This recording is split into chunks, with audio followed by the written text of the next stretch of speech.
But it's all good Yeah. because I mean, if they want to think I'm this mastermind and shit. I mean, I did I did. mastermind some shit now.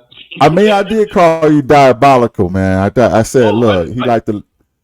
Yeah, I said you the I Lex did. Luthor ready to I did. love. I did. I did. I ain't even Yeah. gonna lie. I did. Okay. What? Talk to us about that. What did you mastermind? Okay. Tell us what you masterminded. So I pretty much mastermind everybody getting eliminated after Koshia left. I did. I did. I did.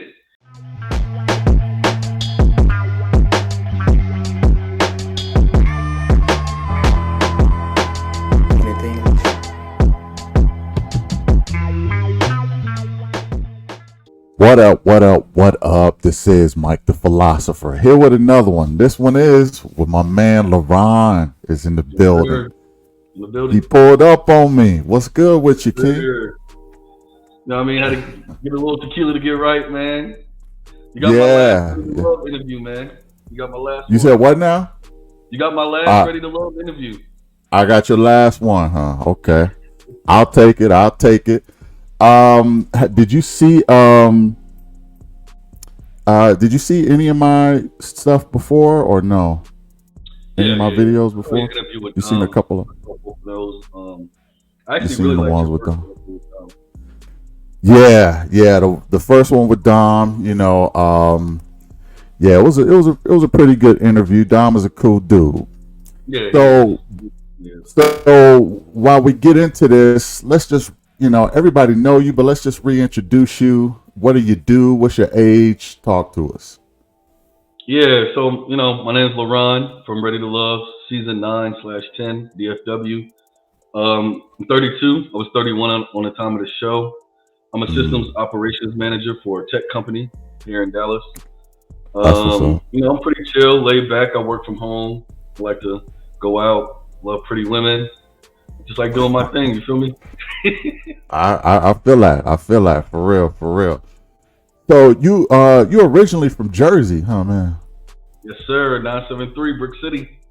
Oh, Brick City is in the building. Yes, for sure. So how did you end up in Dallas? How did you end up in Fort Worth? So I actually live in Dallas. So I was taking care of my mom and my stepdad in Ohio, and then COVID hit, and we had like curfews. So on the East Coast, my job was in Utah, which is 3 hours behind. So by the time I got off work at 8:00, curfew hit, so I couldn't go outside. So I'm literally trapped in a house from the time I wake up to the time I go to I just could never leave the house. So I was just on Twitter one day, and a lot of people I went to college with live in Dallas, and I'm just seeing them partying up. I'm just like, yo, what the hell going on? Like, I'm in here trapped in the crib. And one time my barber was just like, what's the point of making 6 figures living in Ohio? And I was like, damn, you're right. So I just threw all my stuff away. I moved to Dallas. I was like, all my people already down here. Right. So clarify this curfew you talking about. How old were you? Like, what do you mean by curfew? Like when I'm like, what, 29, 30? But this is COVID, right? So COVID. Oh, a COVID curfew? They had curfews where it's like after 8:00, if you're not DoorDash or you're not coming from your way home, you would get a ticket. Oh, okay. Yeah, you couldn't even be outside. And then all the gyms were closed. All the restaurants are closed. It's only delivery only. Like it was like basically what they call an essential worker. If you're not one of those, you can't be outside. So you talking about like late 2020, 21, something like that? Mm-hmm. Early 2021, yep. Mm-hmm. Early 2021, okay. Yep. Mm-hmm. Okay. So you must have been in Dallas then for just what, maybe a year or so? Maybe 2 years? 2 years before I got on the show. I think it was about a year and a half, 2 years before I got on the show. Yep. Mm-hmm. Oh, okay. How did you get on the show, man? How did you audition? Did they come to you? How did that happen? So my homegirl actually signed me up. She was just like, "Yo, you'll be perfect for this show," and I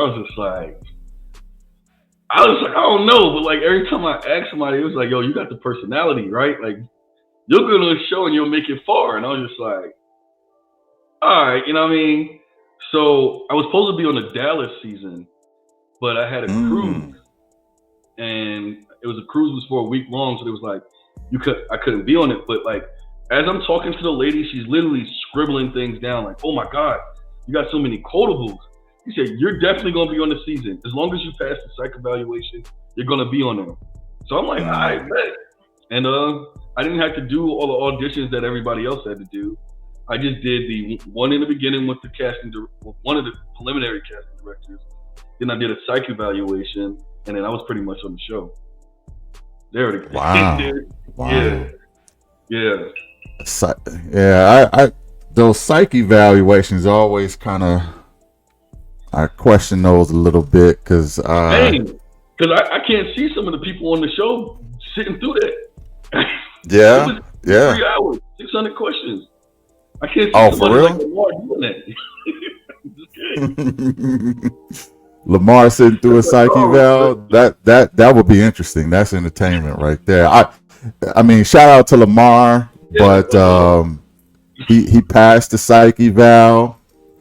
Only God knows how, but that's my dude, though. Yeah. Shout out to Lamar for that.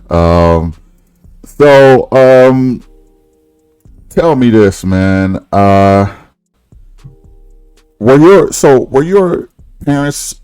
So you have parents, right? So you have a mother and a stepfather, or? Yeah. So I still have my dad as well. But my mom and my stepdad are together, and then my dad has a wife as well. Oh, okay. Yeah, I don't really. Are you the only child or no? Nah, I have 3 older brothers and 3 younger sisters, so I'm the middle child. Oh, so from your mother? Yeah. Mm-hmm. Okay. Mm-hmm. Yeah, I listen. I was kind of coming down on you, dog. I'm gonna keep it hot. I'm gonna keep it a buck with you. I was coming down. I was saying everything under the book. One thing I did say is that you did have only child syndrome. Now I wasn't sure if you were the only child, but it seemed like you was kind of moving like that. But I can kind of see middle child too, because the middle child sometimes needs attention a lot, you know. That's not it. I'm the youngest out of my brothers, but a lot of the time I was the only one that really had my stuff together growing up. So a lot of the time I felt like the oldest child. So, and I've always been taking care of like my family, like I've just always have. So I mean, I don't know. You're a family dude, huh? Yeah. Well, that's what's up. That's what's up. So you get on the set, man. You get on the set. You see all 10 of the women. Which one of the women are you feeling the most, man? Just out the box, out the gate. Which one do you say? Okay, damn, she not personality or nothing like that. Just as far as looks. Who you checking for? It was Mika off rip. I mean, I ain't gonna lie. I thought I was about to go smack dead after Mika. Once she told me she had 2 kids and she wasn't really open to having other kids and wasn't sure about marriage, that kind of like made me back up off her.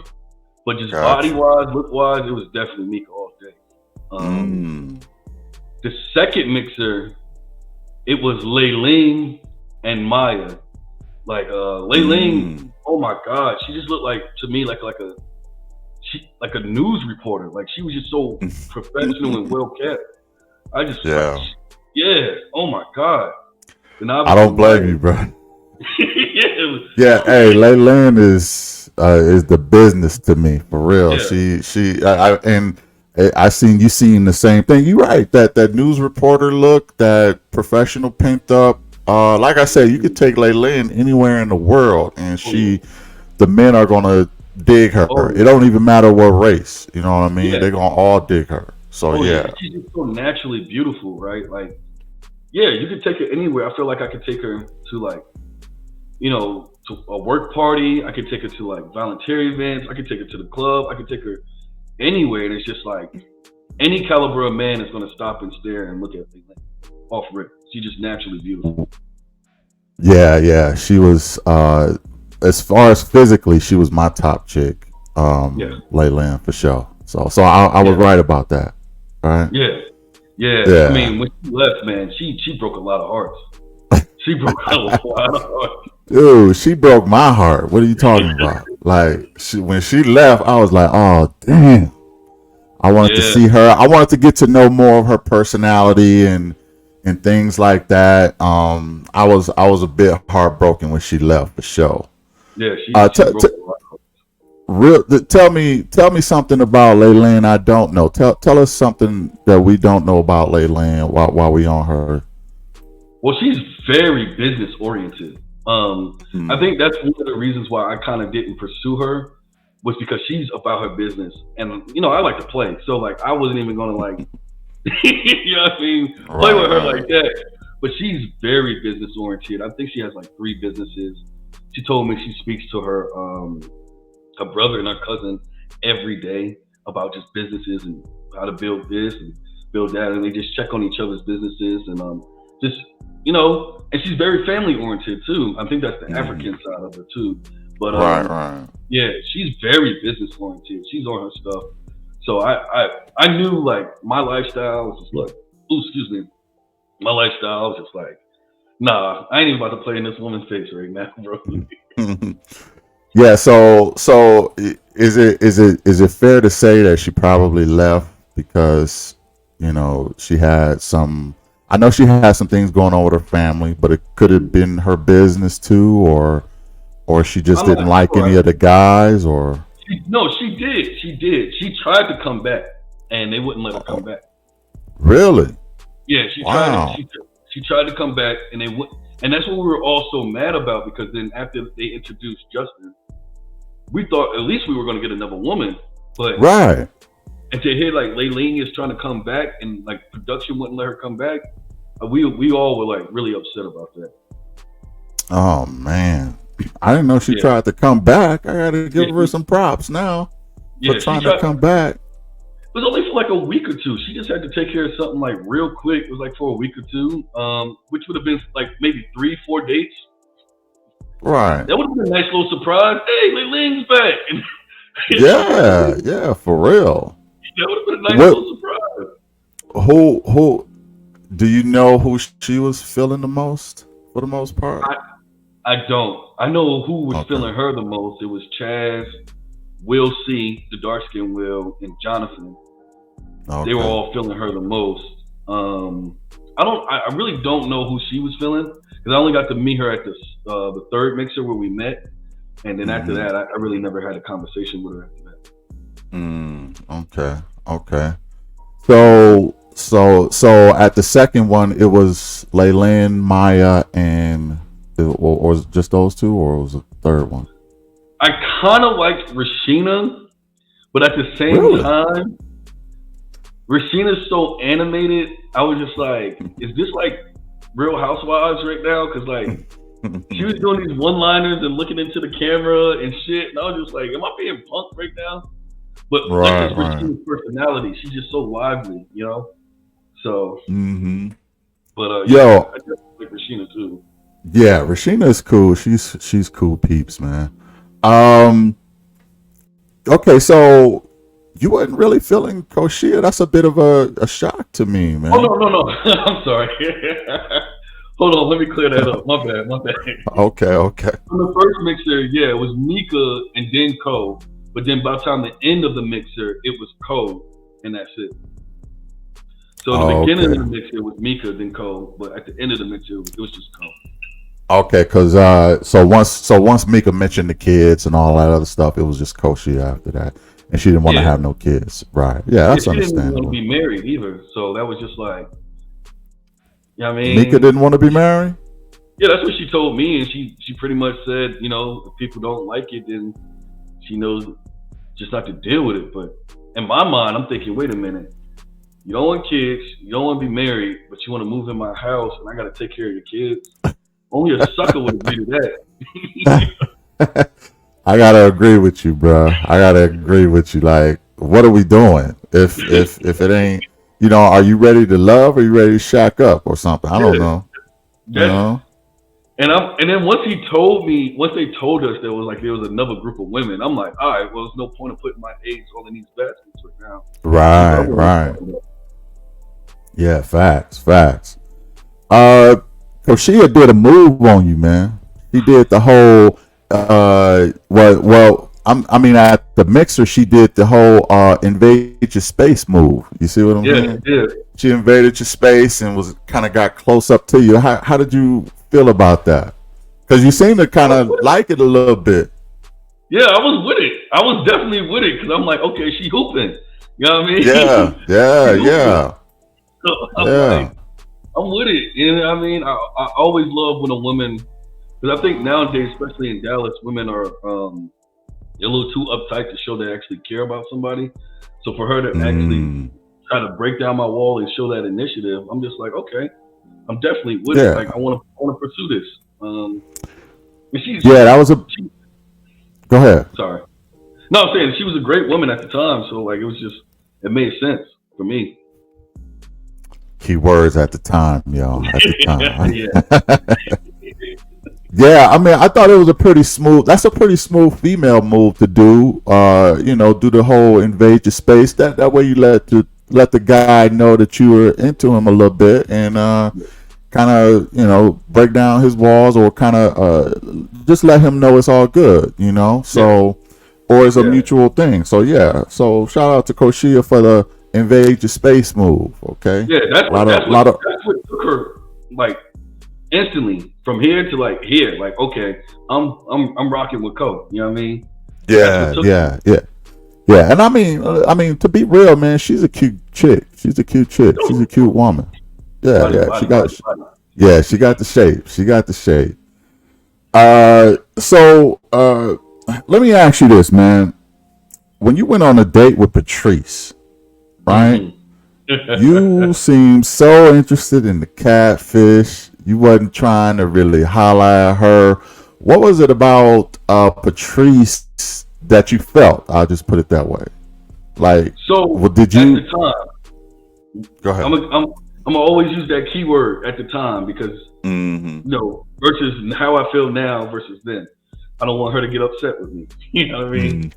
At the time, so they made it seem like it was a different day, but it was actually right after the mixer that we all met each other. Mm-hmm. So I was already teed up. I was gone. I was drunk.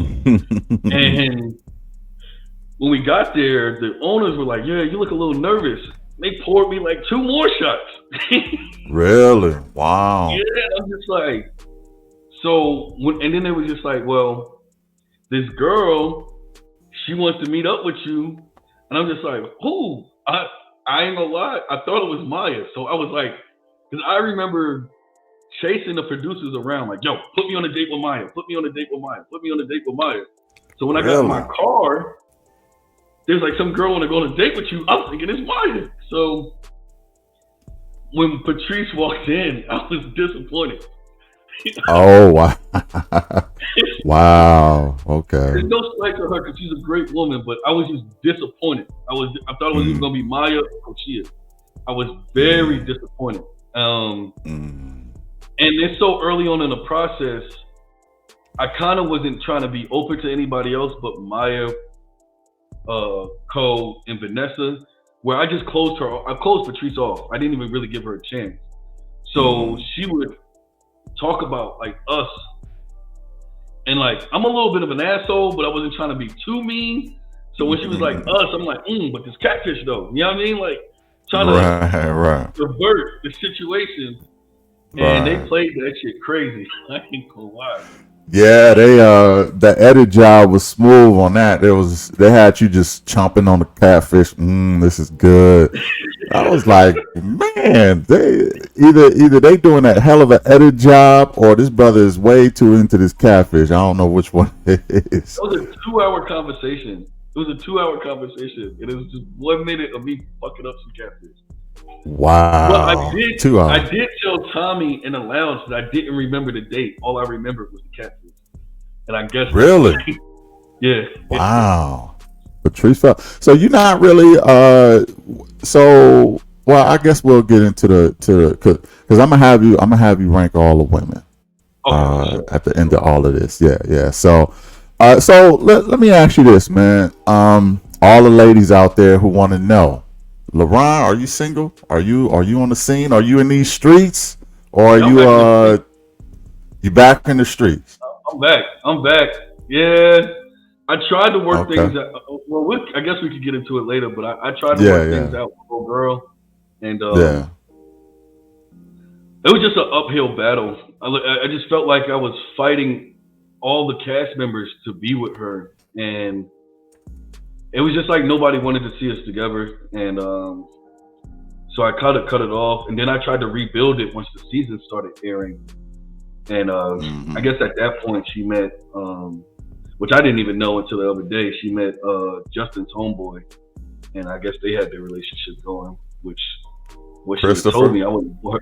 Yeah, I wouldn't have bought her anything for Valentine's Day if I knew that. You know what I mean? Yeah. I'm definitely gonna get into that. I'm gonna get your thoughts on that whole situation. Crazy. I just learned it out myself because I did see her interview, but I'm gonna get into that. Word? Right. Well, okay. I guess we could talk about it. Let's talk about Maya, man. So you I know you was really feeling Maya. Do you still? I mean, let's just keep it real. I mean, we stand on business. You still have some feelings for her, or what? Oh yeah, I think I always will. She was somebody that I felt like I could love. She's the first person I felt like I can love in a long time. Wow. Yeah, and I know. I guess all these other bloggers was trying to say like I was trying to buy her and things like that, which wasn't the case, right? She likes gifts. When my mom showed me love, she would buy me things, right? And that's why I always kept saying like Maya and my mom are very similar, and that's what drawn me to her. So I just wanted to see her happy, and I would have did anything to see her happy. It had to be gifts. I would have, she had a house. I would have cut her grass. If she, I would have got her car. Really? I would have paid her rent if she wanted me to. Like, wow. I just wanted to see her happy. Like, I really did care for that woman. It's just unfortunate how it turned out, but it is what it is. That's the game. Yeah. She said you gave her a necklace too. Was that the Valentine's Day necklace or? Yeah. So for Valentine's Day, I booked her a massage. I gave her like $500, and then I bought her a necklace. It was 2 hearts mended together, and I would always tell her, no matter what, I will always choose you. And because the show stopped filming in July last year, but I'm seeing all these internet comments talking about how we don't belong together and things like that, and I'm telling her like, yo, no matter what, I'm always choose you. So I got like 2 hearts mended together because like my heart belongs to you type shit. I'm trying to be sentimental. Oh shit. Okay. You know what I mean? Right. You know what I mean? When I said in my interview to send it back, I didn't really want it back. She was just trying to play like we didn't have anything, and I just couldn't understand why. But now seeing her with Chris, it makes sense. Well, why does it make sense now? Is it because you think she is trying to not ruffle her situation now, or she downplaying a little bit, or she has to, and that's what I did with Koshia at the reunion, right? Like I'm trying to get with Maya. Maya's sitting right. I'm trying to get things back good with Maya. Maya's sitting right next to me, I can't really explore my feelings about Koshia, so I had to downplay Koshia at the reunion. You got to. Right, It's right, an awkward situation. So, right, and right. you know what I mean? She's in a relationship now. You don't want to. You know what I mean? I get it. I get it.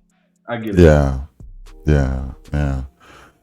Um, Maya had mentioned, man, that you sometimes, you turn up a little bit too much. You maybe drink a little bit too much, party a little bit too much. Yeah. What are your thoughts about that? I mean, do you feel there's a drinking issue or what? Nah, nah. I No. just it's just the culture here. Like I'm not I'm not just turning up at the crib by myself. Like I go out with my friends.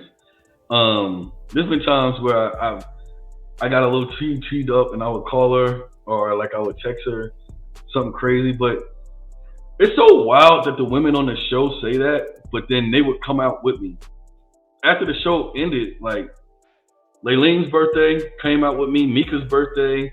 Like we done hung out so many times. Like even Patrice with the catfish thing. I can send you a Hmm. video. I got Patrice fucking up some catfish. Like yeah. I So bet. I bet. it's so odd that they say that, but then like they would look to me and now they go to all my spots that I introduced them to. So but there has been Hmm. times that I've gotten a little too drunk and you know what I mean, I said some crazy things to Maya and it's not like crazy bad. Like I would just be like super the only way she could get her emotions out of me, I mean, get my emotions out of me is when I drink. When I'm not drinking, I Hmm. would never show my emotions to her. And sometimes I would text her like, "I love you. I want to be with you." Just you know Right. what I mean, Right. or some drunk shit. But like, you can just count that as being drunk. But Right. Right. Right. But you said on the show, man, that you didn't want to look like a simp. mm-mm. Um, do you think the sending her the necklace, the 500, all that stuff will make you still look a little simpish or no? A little bit. Now that she's trying to play it how it was. I mean, not now that she's trying to play it like how it is now. A little bit, but I mean, honestly, I really don't care because like Yeah. that's You not didn't. nothing You to know. me. Right. It's Right. it's Right. really Right. it's really not nothing to me. You know what I mean? I look at it as this, right? As I was someone who cared for her and I wanted to see her happy. Ask her what Chris got her for Valentine's Day. You know what I mean? Ask her that.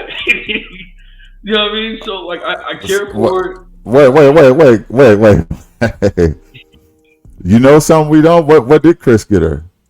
I don't know. I plead the Oh, fifth. okay. Ah, wow. But Okay. Okay. you know what I mean? I just care for her, right? And that's one of Mhm. the things I wanted to really protect myself on the show was to not make it seem like I cared for her too deeply. And that's why I was just like, I'm not trying to look simp. I don't want to share my emotions with her. Because the way she acted in public versus the way when it was just me and her was different. And Mm.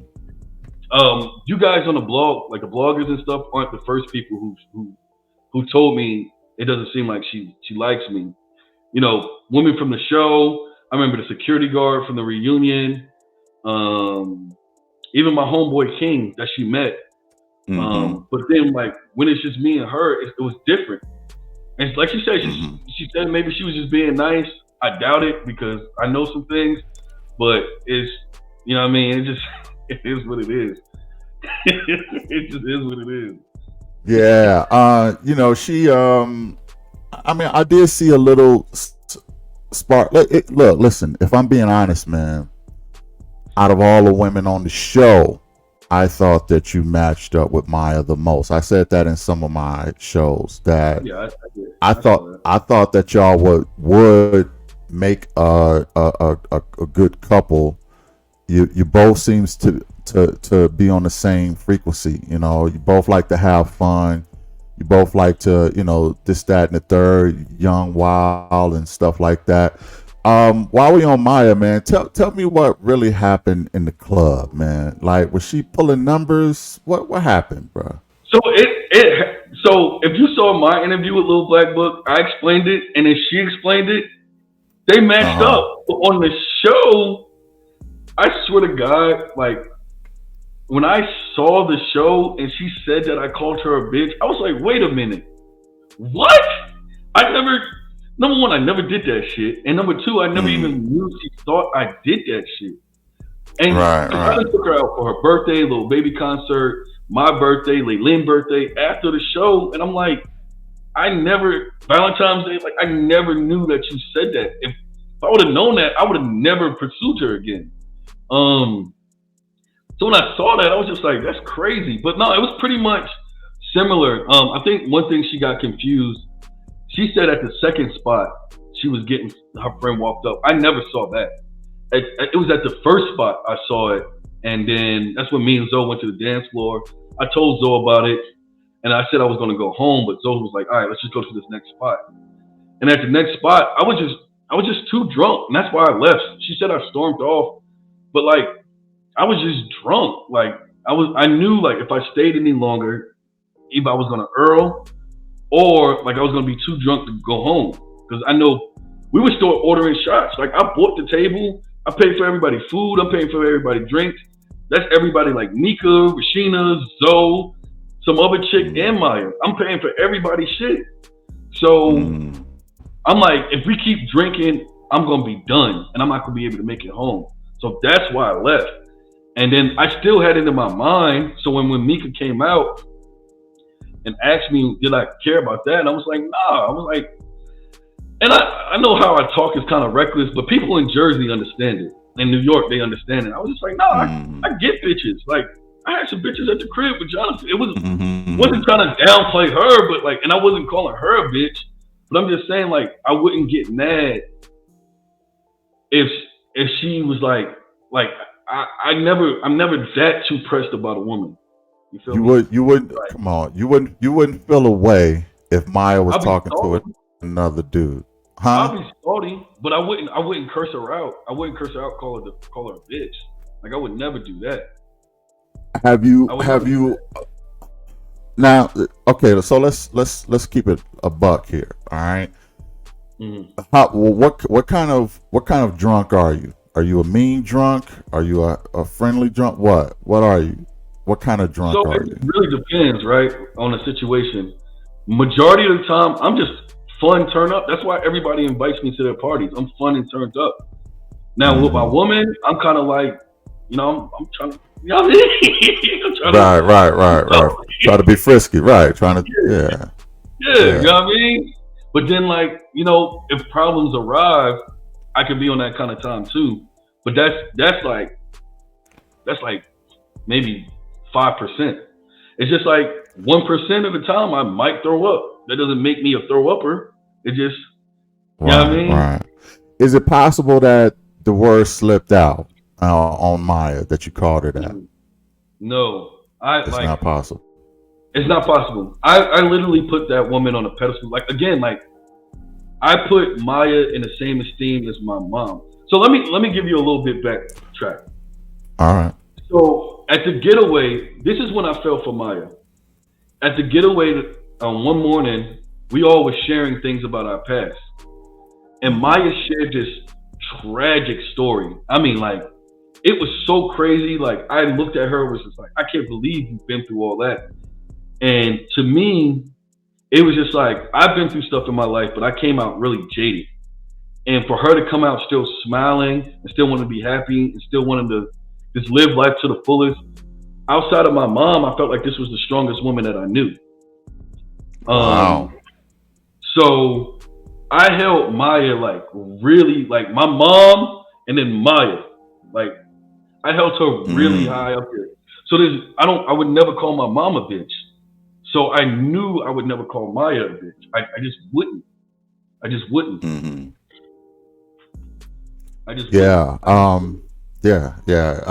Well, I'm not sure where she got that from. But is it not a coincidence that Mika's man is Justin, Justin's best friend is Chris, and that's who Maya's with now? Is that not a coincidence? Oh, okay. And then I didn't know Justin and Christopher cool. They best friends. They best friends. Justin was supposed to be on the season with Christopher, but they put Justin on our season. Justin told me. He told me he was gonna put. He told me he was gonna put Maya on Chris. He told me. When me and him got in an argument on Facebook, and he said, "I'm gonna introduce my bro to her and let you hate from the sidelines." Wow, Justin. I thought Justin was smooth and cool. He is, but you know, I understand he was defending his woman, but I can do screen share on here, right? I'm about to pull it up real quick. Boom. Right here. This is Justin right here. Jay Lewis. He said, "I think I'm gonna introduce my boy to her. Let you hate from the sidelines per usual." He said that to me. He said, what was that? He said, this was me and him arguing on Facebook. I said I was going to release some information about him. And he said, "Oh, okay."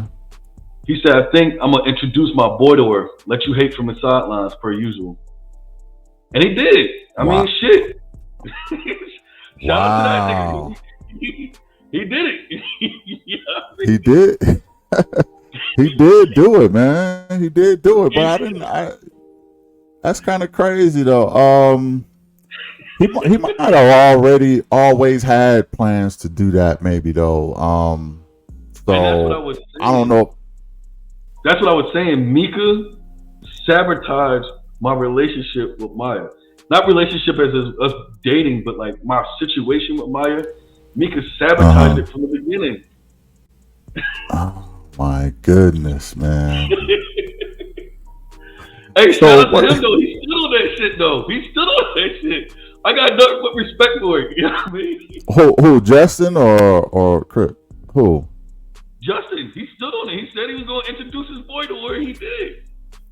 I got nothing but respect for that shit. He stood on that shit. Damn. Yeah, he stood on it. He looked out for his boy, but damn, to call you out and say I'm gonna let you hate on the sideline. That was some salt in the game for real. Yeah, but like, as much as I care for Maya, like, it's not hard for me to get women. So like, I could just right. You know what I mean? What was it about? What was it about her though that just I know, like, to put her close to your mother, man? Like, what is it about Maya? Maybe physically, mentally, personality. What is it about her that really magnet? You know, you just so attracted to her. Well, physically, yeah, of course. But again, that story, and then she talked about how she like grew up really, like she grew up with her mom, like because her mom had her at such a young age, and she like really grew up with her mom, like her mom was growing. That's a very similar story, like my mom. Like it was things she was saying, and it was just like it was so similar to my mom's story. And you know, my mom had it rough too, and it's just like I wish there was somebody that was there for my mom growing up that actually, you know, my dad cared about her to an extent, but that actually like just wanted to be there for her and help her, make her life easier, which my stepdad does now for my mom. But that's what I wanted to be with Maya, and it didn't have to be a relationship. I remember Mika and Justin was at my house, and I told him I don't want me and Maya's relationship to get bogged down by a relationship. I didn't care about our relationship status, the title, or anything like that. I just wanted to be there for her. Yeah. But yeah, game, bro. it is, man. It is. So let me the Maya thing is so fascinating to me because like I said, I did think that. So let me ask you this: what made you start the group chat for the men? Oh no, that's not true. That's not. Okay, let's address it. I didn't start it.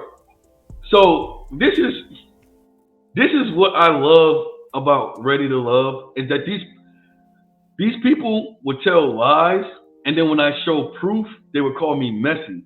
And it's like, no, I'm not gonna let you lie on me. So I did start a group chat. That's because Dom doesn't have an iPhone. So you can't just add an Android into a group chat. The group chat that I started was May 16th. The original group chat started on May 12th. And the shit that they showed during the group chat, I was reiterating to Dom. Hold on, I'm about to show you right now. Fuck. All right. So William, let me do William, Will, right? I don't know if you can. That's Will. Okay. That's Will, and that says what? May 12th. I don't know if you can see that, but that's May 12th. Barely, but And then now the same thing, right? If I just add Dom to this,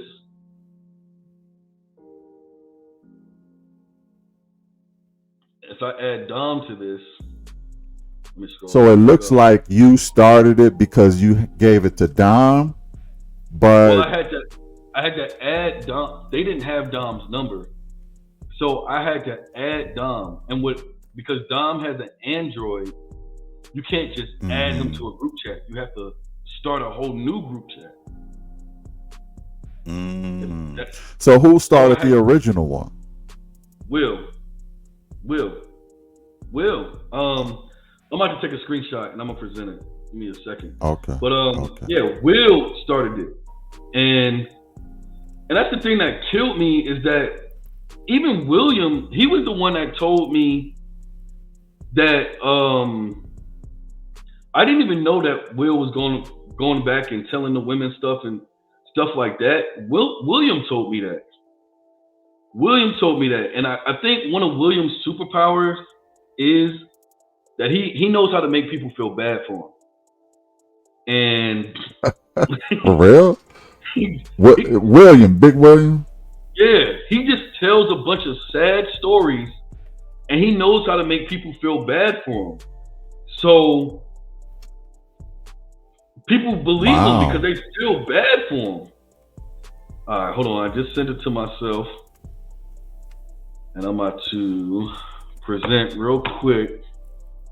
I know he's a Vietnam vet. Is he not? I mean, I'm sure he's still got some legit stories. Are you saying that they're not true? No, I'm not saying that they're not true.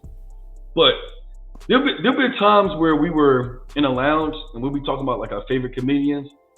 And he's like, ha, ha, ha, ha, yeah, my uncle has cancer. And we looking like, nigga, what the fuck? Like, right. Where'd that come from? Even when we were at the getaway, when the cameras left, he sat all the women around him like he was Tommy, and he was telling them this sad ass story for like 3 hours. I mean, these women were depressed. And then the next morning, he told another sad ass story. And then I didn't even know about him taking a leave of absence. So the women were just like, nigga, we at this getaway. We trying to get drunk. We trying to have fun. And you hear these sad ass stories. So is that why some of the women was like, oh, he has too much baggage, or I don't have the tools to deal with all of that because he got done with a 3-hour sermon on. Bro, it was. See, that part we didn't see. Yeah, no, because the cameras had left. And I go over there. I'm like, man, fuck this. Let's turn up. The cameras go. We got this big ass house. We got unlimited liquor. Right. Right. Let's take advantage of this shit. And then like, he got upset, start punching holes in the wall. He crashed the jet ski. He kicked the ball over the fence. This nigga, he was crashing out. And I had to go to bed early so he could spend time with Maya. Cause like, he was just like acting too weird. And I was just like, all right, I'm gonna go to bed early so he can spend time with Maya.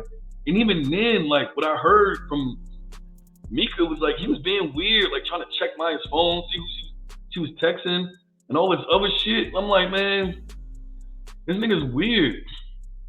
All right, so look, This is William and Will, right? What did I say? May 13th, 11:30 a.m. Who started it? Will, Ready to Love men's group chat. Bet, Laron. Will changed it. Boom, boom, boom. Right? Boom. I had to add Dom. So that's why I started a different group chat. And this is the one they always show. Notice that there's blue bubbles on the first one, and there's green bubbles on the second one. Because Dom has an Android. Now you see the time difference, right? And it says, yo, this is Laron. I had to start a new group chat with Dom in it. Can't rename it or nothing because Dom got an Android. Okay. So they presented half-baked information to make me look bad. But when I was doing this on the show, like calling them out for lying, they would always call me messy. I'm like, no, nigga, you're lying on me. You're lying on me. Right. Yeah, I mean, from that, I guess it does look like you added Dom, and it might have looked like, you started it, but I guess you started it for Dom, but you didn't start it for everybody. Exactly. And I was reiterating information from the other group chat since Dom didn't see it. So I did say some things in there, but it was reiterating information from the previous group chat. But it's all good, because if they want to think I'm this mastermind and shit. I did mastermind some shit now. I did call you diabolical, man. I said, I said you the Lex Luthor ready to love. I did. I ain't even gonna lie. I did. Okay, well, talk to us about that. What did you mastermind? Okay, tell us what you masterminded. So I pretty much mastermind everybody getting eliminated after Koshia left. I did. You master. So let's go one by one. Let's start with Alexis, man, because I did not understand why you had such a beef with Alexis. Now, let's keep it real. You accused Alexis of sharing information with Will, but at the same time, you were sharing information from the male group chat with everybody else. So you were practically guilty right along with Alexis. Not at the time. But you ended up being doing the same thing that you accused her of her doing. Okay.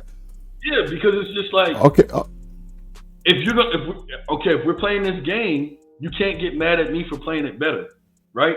Y'all started the game. I didn't start the game. Y'all started the game, and I just played it better. That's just what it is. So Alexis was sharing information with Will, and Will was doing the same. I didn't know at the time. I didn't know until William told me, and I was just like, man, what the fuck? So, boom. Once I found out, I was like, okay, this is all about. It's all about trust and betrayal, right? I trusted y'all, and y'all betrayed me. So now, I'm gonna have to take it there. I'm sorry. I just gotta take it there. I got to, cause I'm playing the same game as y'all, but I'm playing it better. I don't know. So you mentioned Lex Luthor, which I appreciate that. But have you ever watched the cartoon Gargoyles? Gargoyles? I can't recall it. But is there a character on there? There's this guy called David Xanatos, and this thing called the Xanatos Gambit, where you set up scenarios to where no matter what the outcome is, you win, even though it looks like you lost. So this is where I'm going with it. So all I had to do was plant the seed of doubt in Alexis's mind for everybody. That's all I had to do. And the tides turned because they asked us who we were voting off beforehand, and nobody said Alexis. And then I was just like, Alexis. I planted the seed of doubt. So then Chaz changed his vote. William changed his vote. I think Zoe and Justin was already voting her off. But I just needed Chaz and William to change their vote. And that's what they did. The only person who didn't vote Alexis off was Dom. So, boom, planted the seed of doubt. And even before then, I got Will eliminated. Dark-skinned Will. I got him eliminated. Because he was always talking shit. And I told him, I'm like, man, this nigga talking shit about us. That's after William told me. So, boom, got him eliminated. Got Alexis eliminated. I didn't get Dom eliminated. Only reason Dom got eliminated is because he was never there. So I knew I didn't have to worry about Dom. Dom was going to get eliminated regardless, which I didn't. I like Dom. I've always told that to him. I liked him. I never wanted him to get eliminated. I wanted William to get eliminated. So at this point, William is telling everybody I'm his best friend because I know his ex-girlfriend from college. So I played along with it. Like, yeah, that's my dog. That's my fucking dog. William's my fucking dog. Right. Then we get to the retreat. Before the retreat, William, for some reason, had the nerve to tell me that he got Alexis and Patrice to vote me off so it could balance it out so he doesn't get eliminated over Dom. He just needed 2 votes to go somewhere else. This is all a numbers game. So when he told me that, I was just like, damn, that's crazy. But I was like, oh, that ain't no biggie. And then I told him I got eliminated.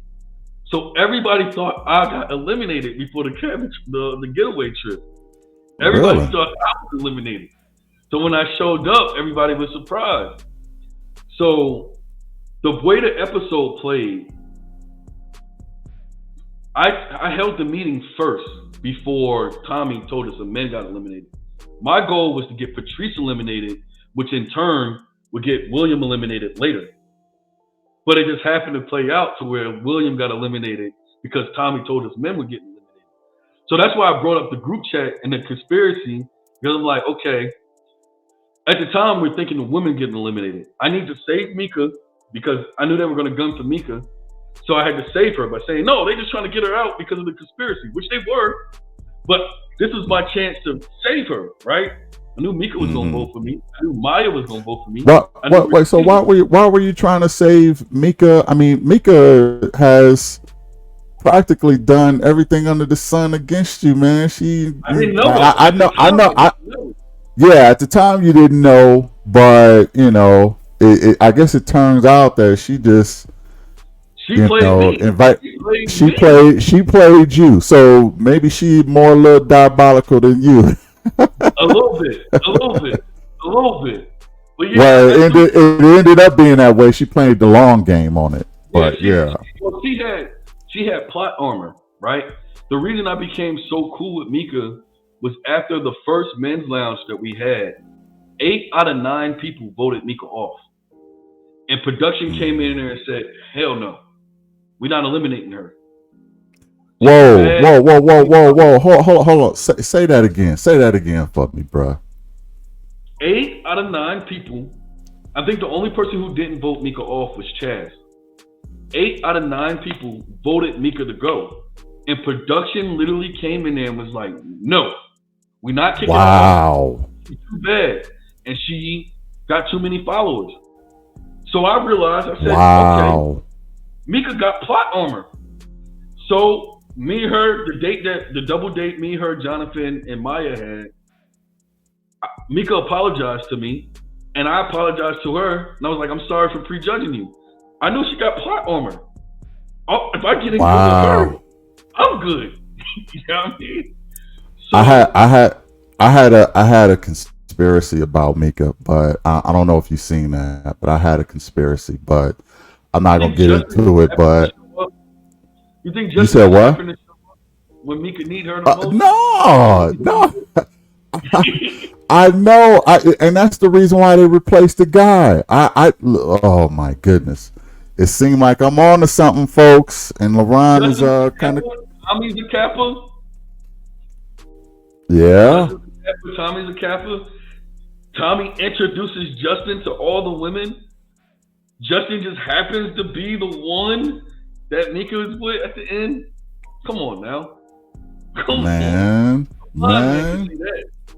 I'm telling you, and I suspected that, man, because I'm like, okay, so but here's my problem though. It seemed to me like Mika was supposed to go the week that Alexis went home. Mika was at the bottom every week. She was supposed to go when April went home. She was supposed to go when Koshia went home. She was supposed to go when Alexis went home.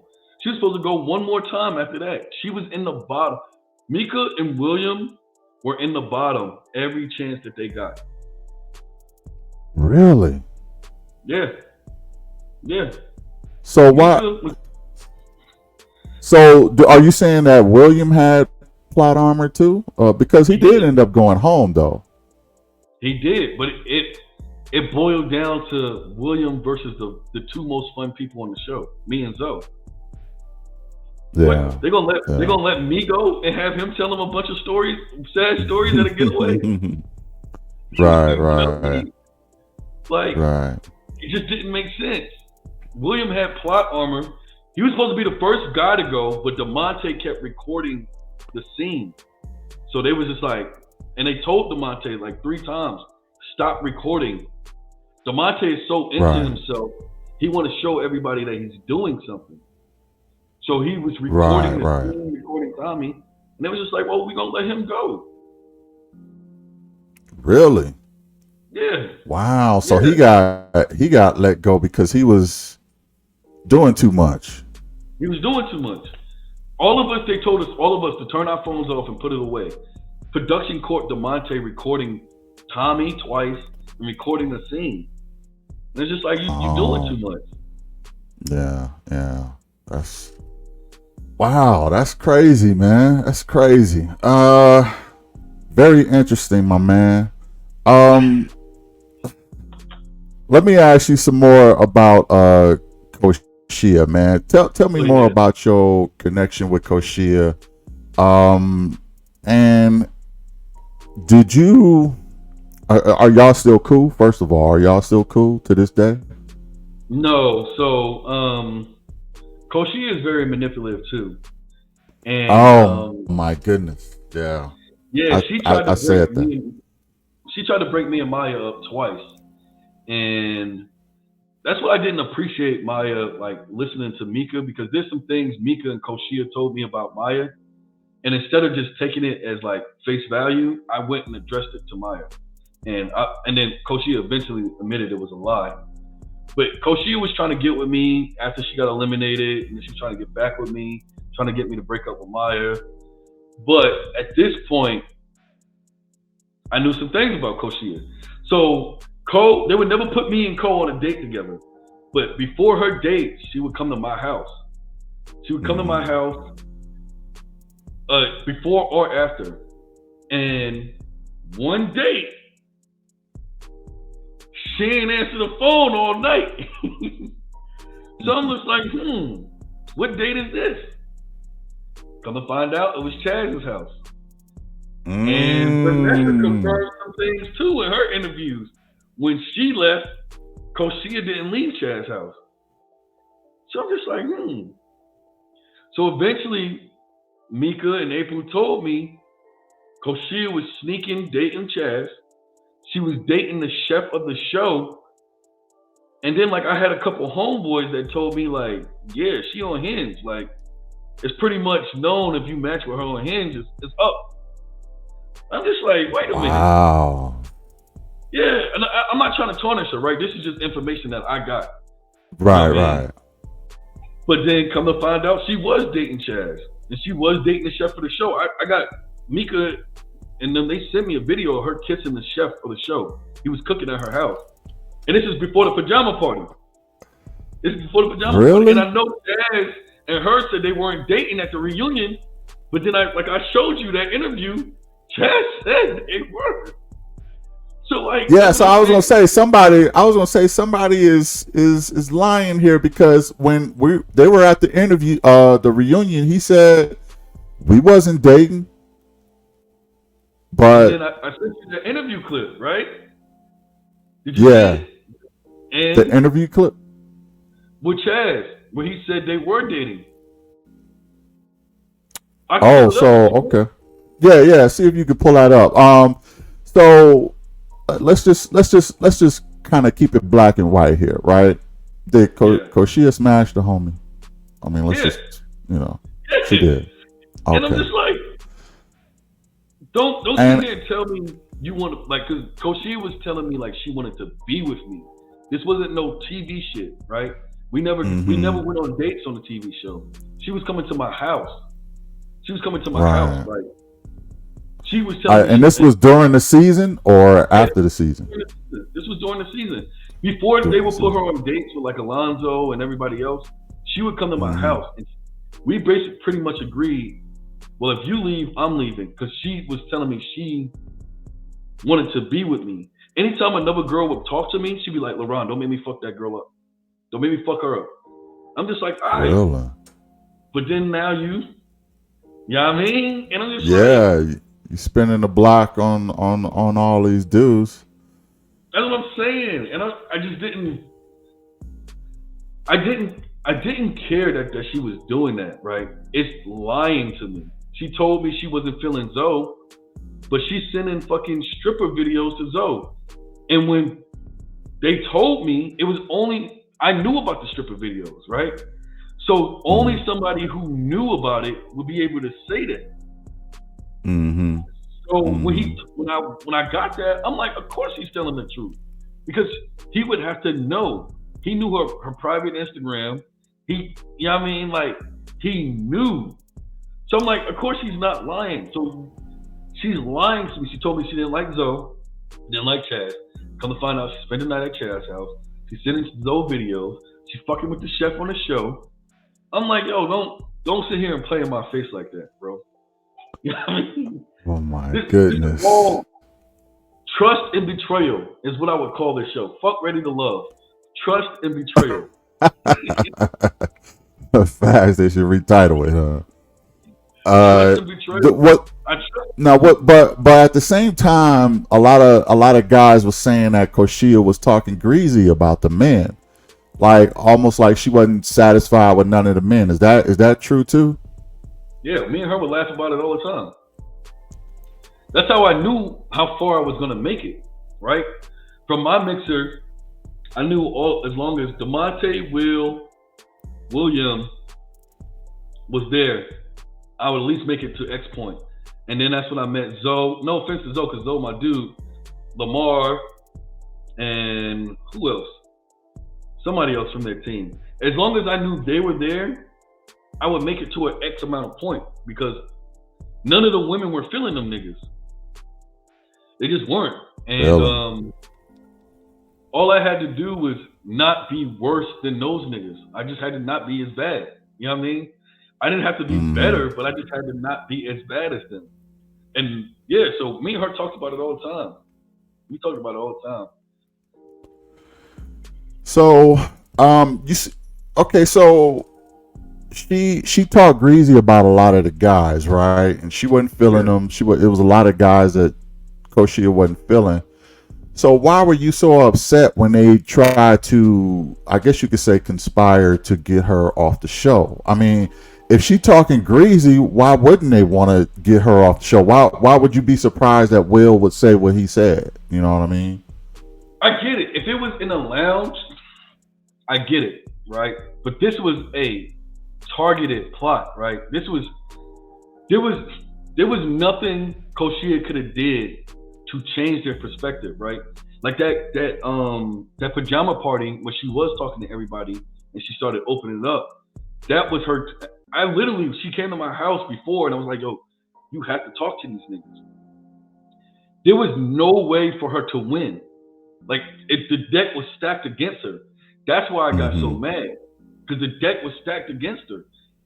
She could have did anything to change, but in their mind, it was already done deal. So it was a targeted plot. Now, if we were in a lounge and it was just like, you know what, even if she opened up, but still nothing there, I'd have been like, okay, I can respect that. But it was like, No matter what, she got to go. So what's the difference between the group chat and the lounge, man? Because you conspire in the lounge just like you do in the group chat. Like what's the only difference is how the words are being said, but the conspiracy is the same.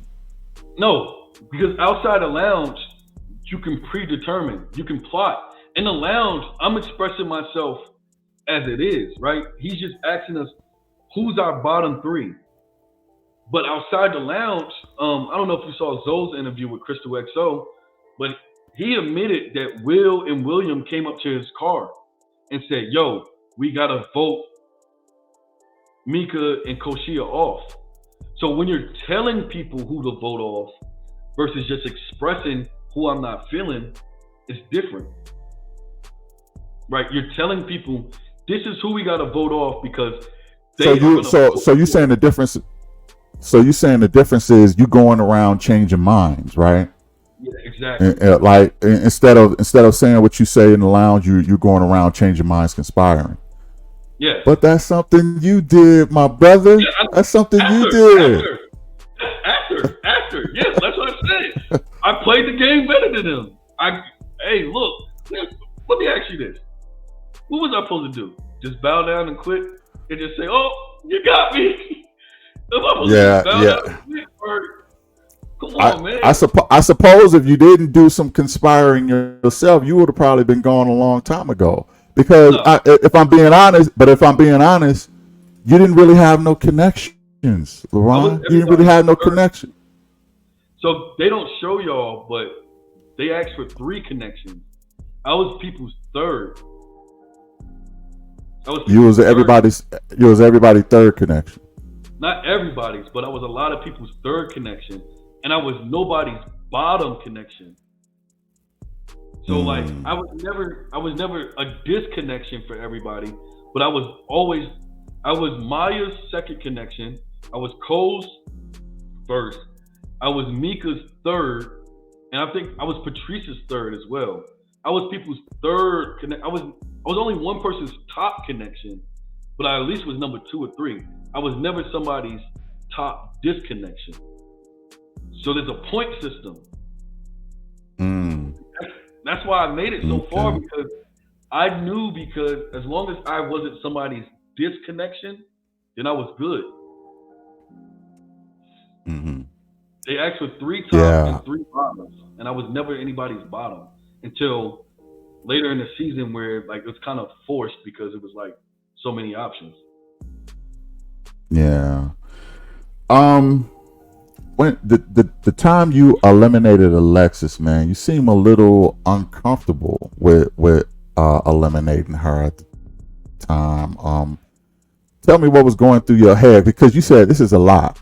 You said that while you were eliminating her. You said this is a lot. What did you mean by that? Yeah, so I came there on bullshit.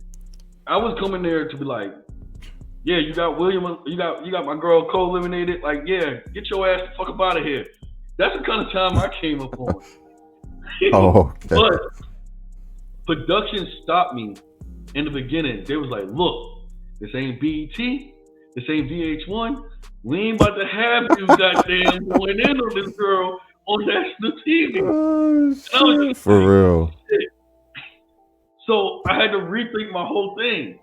So when I was talking to her, I told her like she moved like a politician, and obviously they didn't show that.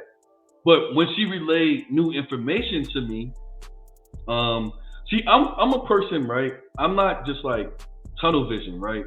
Where if I think one thing, there's no way new information can come in and I don't change my mind. So she was relaying new information to me that was making sense.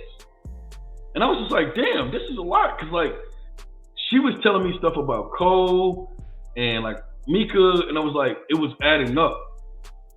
Because again, if you have certain information, the only way you would know is if you knew. And so I'm just like, okay.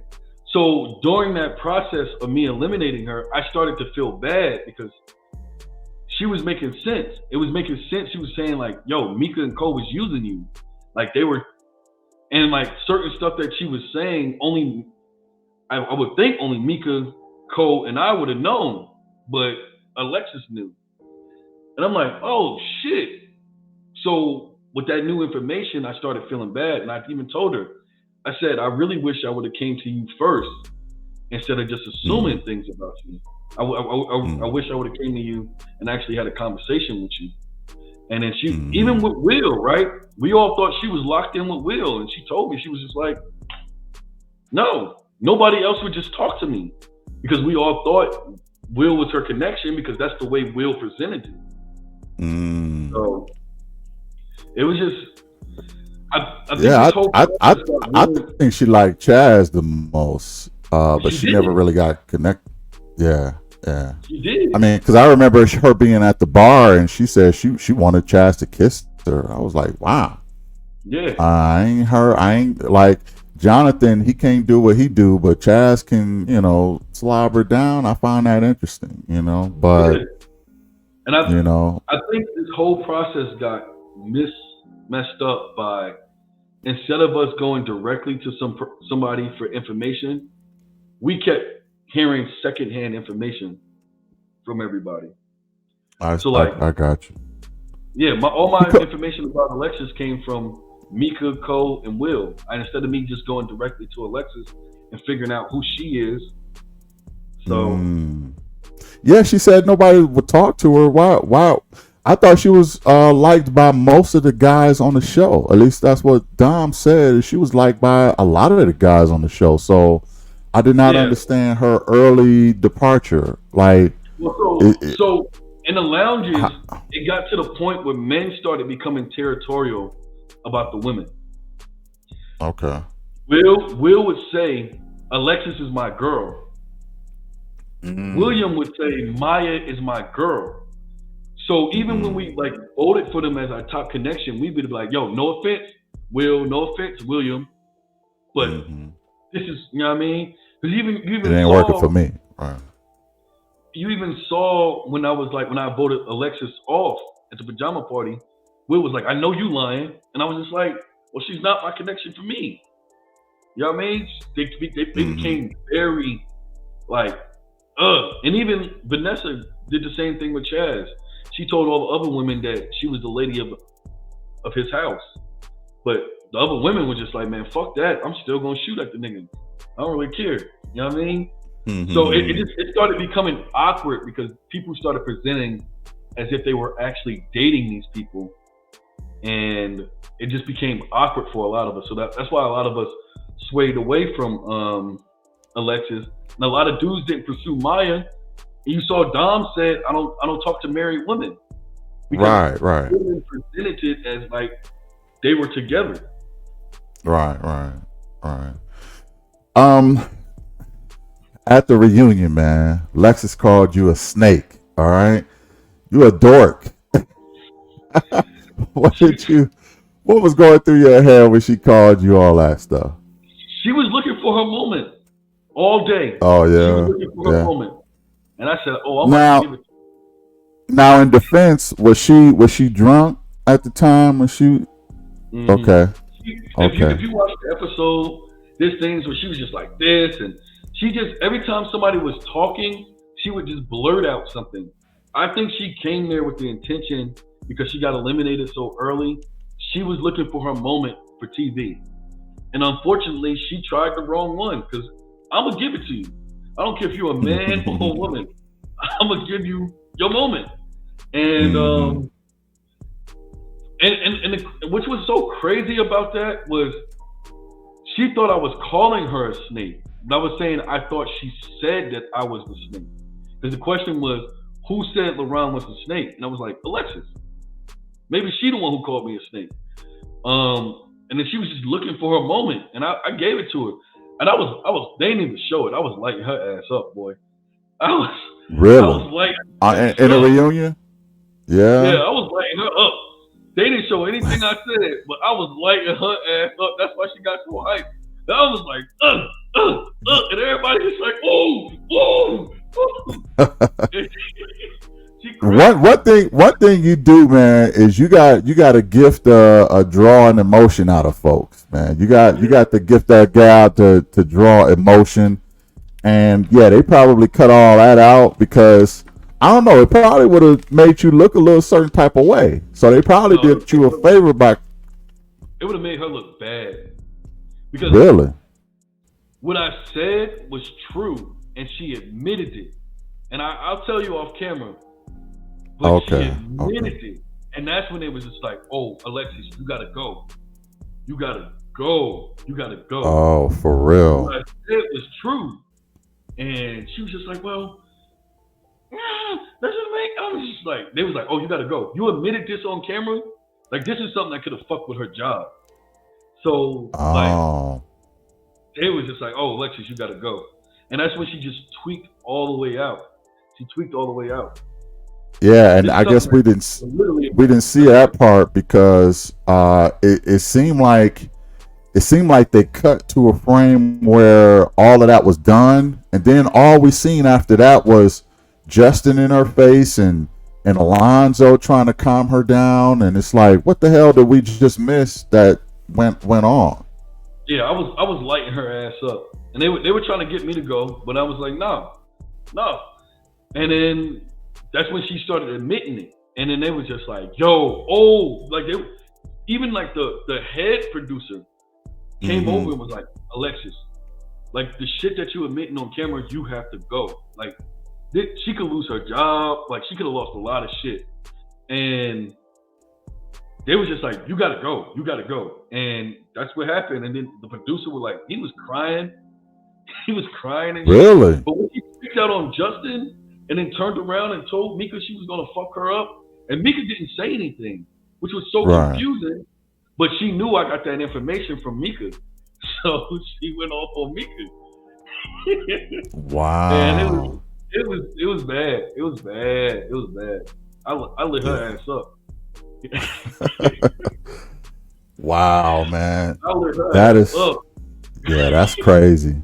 Yeah, I a part of me wish I would have. I can't wait to hear what you're gonna say off camera because I really want to know the rest of that story. But yeah, if it was gonna cost her all of that, it's best that they edited all of that out.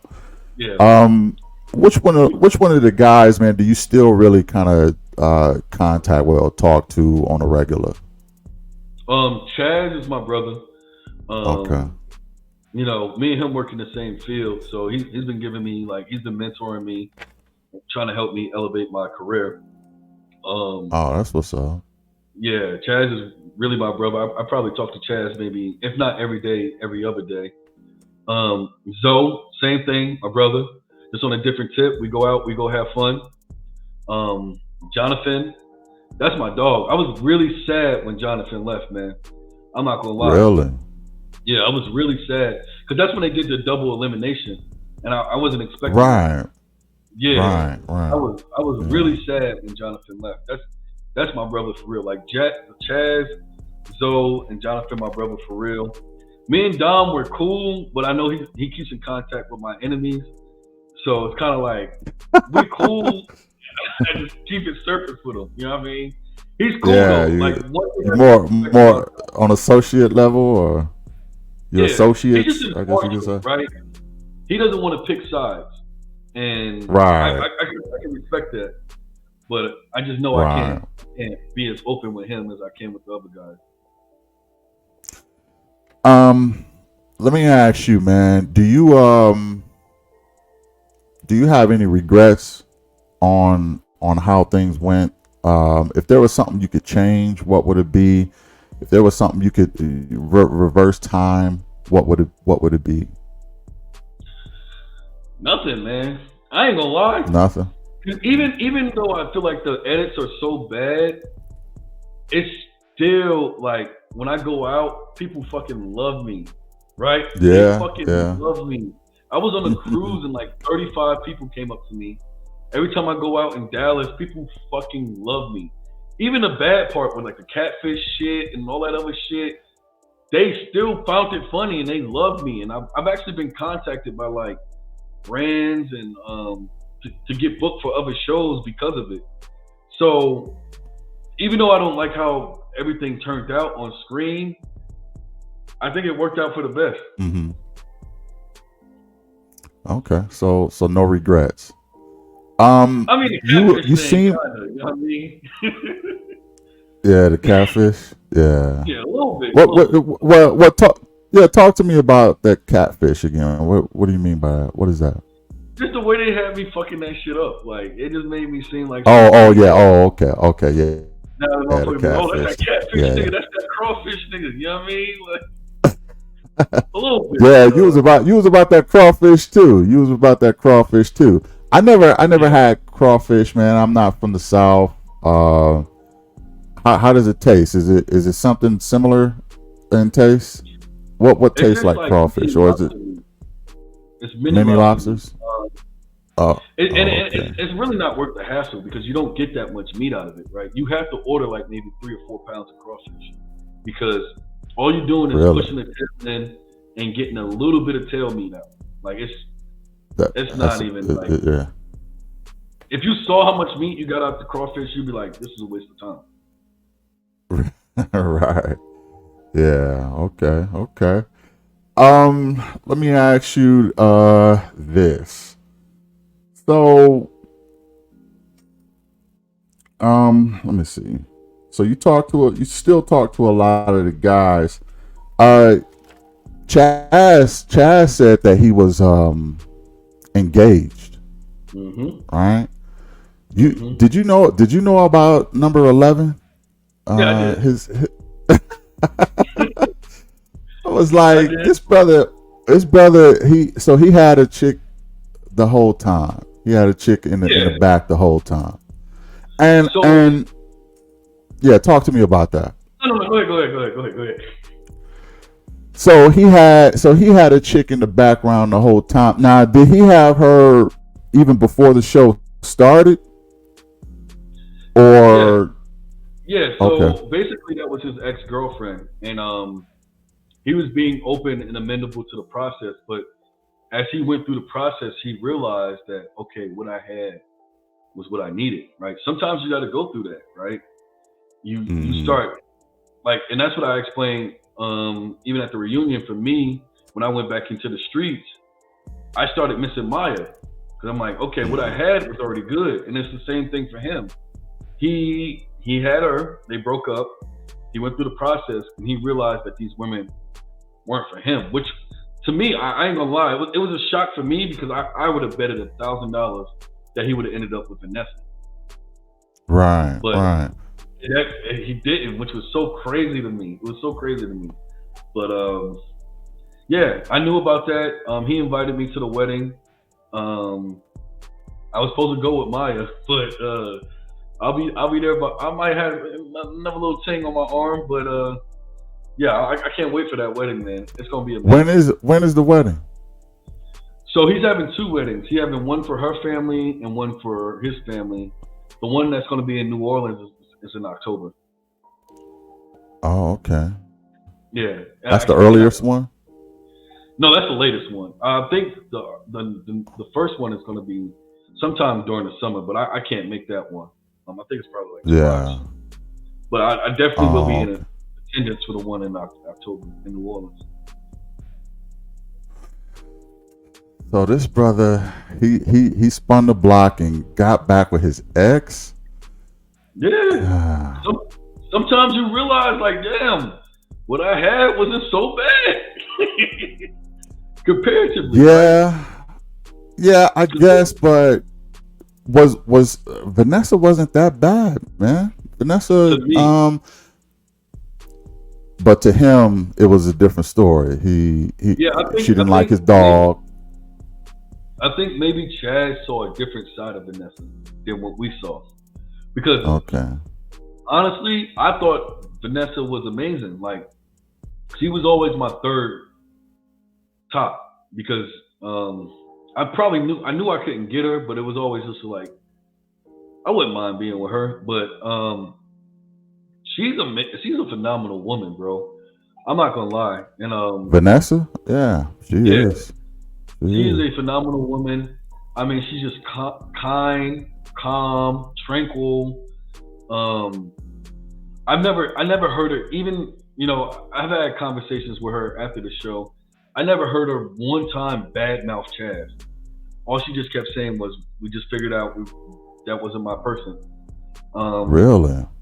Yeah, that's classy, man. That's classy. Yeah, and that's all I've gotten from Vanessa. I swear to God, like Vanessa was always just so kind, so like tranquil. I don't know what side Chaz saw about her, but to me, she's a phenomenal woman. Phenomenal woman. I know what he saw in Vanessa. He seen a threat to his current relationship. That's what he's seen. Okay, so yeah, he couldn't open up to Vanessa because he had unfinished business. I mean, let's just keep it hot. That could be the case. Yeah, because he ended up spinning the block on his ex anyway. So yeah, that was probably the case. Or yeah, I mean, or look, say it was his ex, it was probably his current. If I'm, I know that's your boy. But it was his current. I believe it was his current girl, and you know, maybe she was feeling the way about him getting too close to Vanessa, so he was creating some space. I get it. I understand it. You know, but let's just keep it hot. You know what I mean? Probably. So I just know when he told me about that Rose shit, I looked at him and I was like, dude, that's fucked up. That was fucked up. He was like, are you sure? I was like, yes, bro. It's TV gold, but that was fucked up, dude. It was TV gold, though. You're right about that. It was TV gold. She didn't deserve it. It was TV gold, though. Yeah, it was. But of all the women, I don't think Vanessa, because I've heard multiple people say Vanessa was a class act the whole time and didn't really talk greasy or get into a whole bunch of, you know, back and forth with people. She was Switzerland. She stayed neutral for a lot of the things, you know. There were times when I would get upset and Vanessa would talk to me to calm me down. The date that me and Vanessa had, it actually happened after the pajama party. And she's literally the reason why I stayed on the show, because I tried to quit. And she just, she was just like, no, just go through the process. Things happen for a reason. She, at least to me, she was always just like that voice of reasoning. And she calmed me down a lot during a lot of times I was hot during the show. So yeah, shout out to Vanessa. Yeah, you know she dating Dom now, right? At least that's yeah, I think that's a good match too. So shout out to them. Yeah.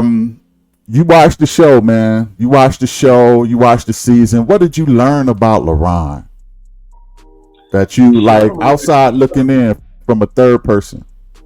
Huh? I'm a little bit too trusting. Really? Yeah, because shit, I did not know Mika voted me off so many times. And it's so crazy. Me and Mika, we maintained our friendship all the way up until January this year. And the show ended in July. And just to see how many times she voted me off, I was like, damn, that's crazy. Because we talk on the phone every day. Like, right. And I she had... She had it in for you. She had it in for you, and you didn't know it. So you felt like you was a little too trusting towards some of the ladies, maybe. Well, the crazy thing is, the two ladies that I trusted were the two ladies that fucked me over, Mika and Maya. Yeah. I didn't trust any of those ladies, so I never told any of those other ladies anything. So I think I need to practice better discernment when it comes to who I trust, and other than that, probably just the way I word sentences, because they got me with the whole calling Maya a bitch thing, where it was just like, they asked me and they said, why do you think Maya called you a bitch? And I said, because I did, according to Mika. And then they cut that according to Mika part out, and I said, Mika told her that. That's what I should have said, but I said because I did according to Mika. And then it made it seem like I actually called Maya a bitch, and it's like, but, because you did say because I did, in that interview you did say I did, but I said because I did according to Mika, and it's just sentence structure, right? I should have said Mika told her instead of saying that. And but I thought it was a blooper anyway. I ain't gonna lie. But yeah, just sentence structure, better discernment when it comes to trust, and honestly, stay out of group chats. Shit. Stay out of group chats. Let me ask you this, man. They also said, who was it? Was it Maya? She said you were a hothead. Do you think that you is anger management an issue with you at all, or when you get turned up, or when you get some alcohol, or what? It's comparatively. If you look at me versus most people from New Jersey or New York, they'll tell you it's normal. That nigga chill. But if you look at me versus somebody from like Mississippi, somewhere that's really chill and really like turned down, then yeah, it's just comparatively. She's from the South, and you know she was talking about all that slave shit and racism. I ain't never had to deal with that, so I never had to really check myself. But compared to like most people I know in real life, I'm real chill. But it's just, I don't know. To be honest, I think she already told me she was gonna bash me in public, and she just mad, and it's just even the whole Chris thing. She did that to like throw it in my face, and it's just like it's whatever. You feel me? Wow. So, I don't take anything Maya says right now seriously. You know, let her be happy with that nigga. We'll see where they at in a year. And and if it don't work, like, you're gonna spend the block on her. No. After you stab me in the back, it's fuck you forever. God forgive if I don't. Okay. I hear that. I hear that, brother. But I don't take anything she says seriously. Her or Mika, because they're out to destroy me. And I'm not gonna lie, and this may sound very self-centered, but I think a lot of people are mad because like I stole the show. Every episode is kind of centered around me or whatever I got going on.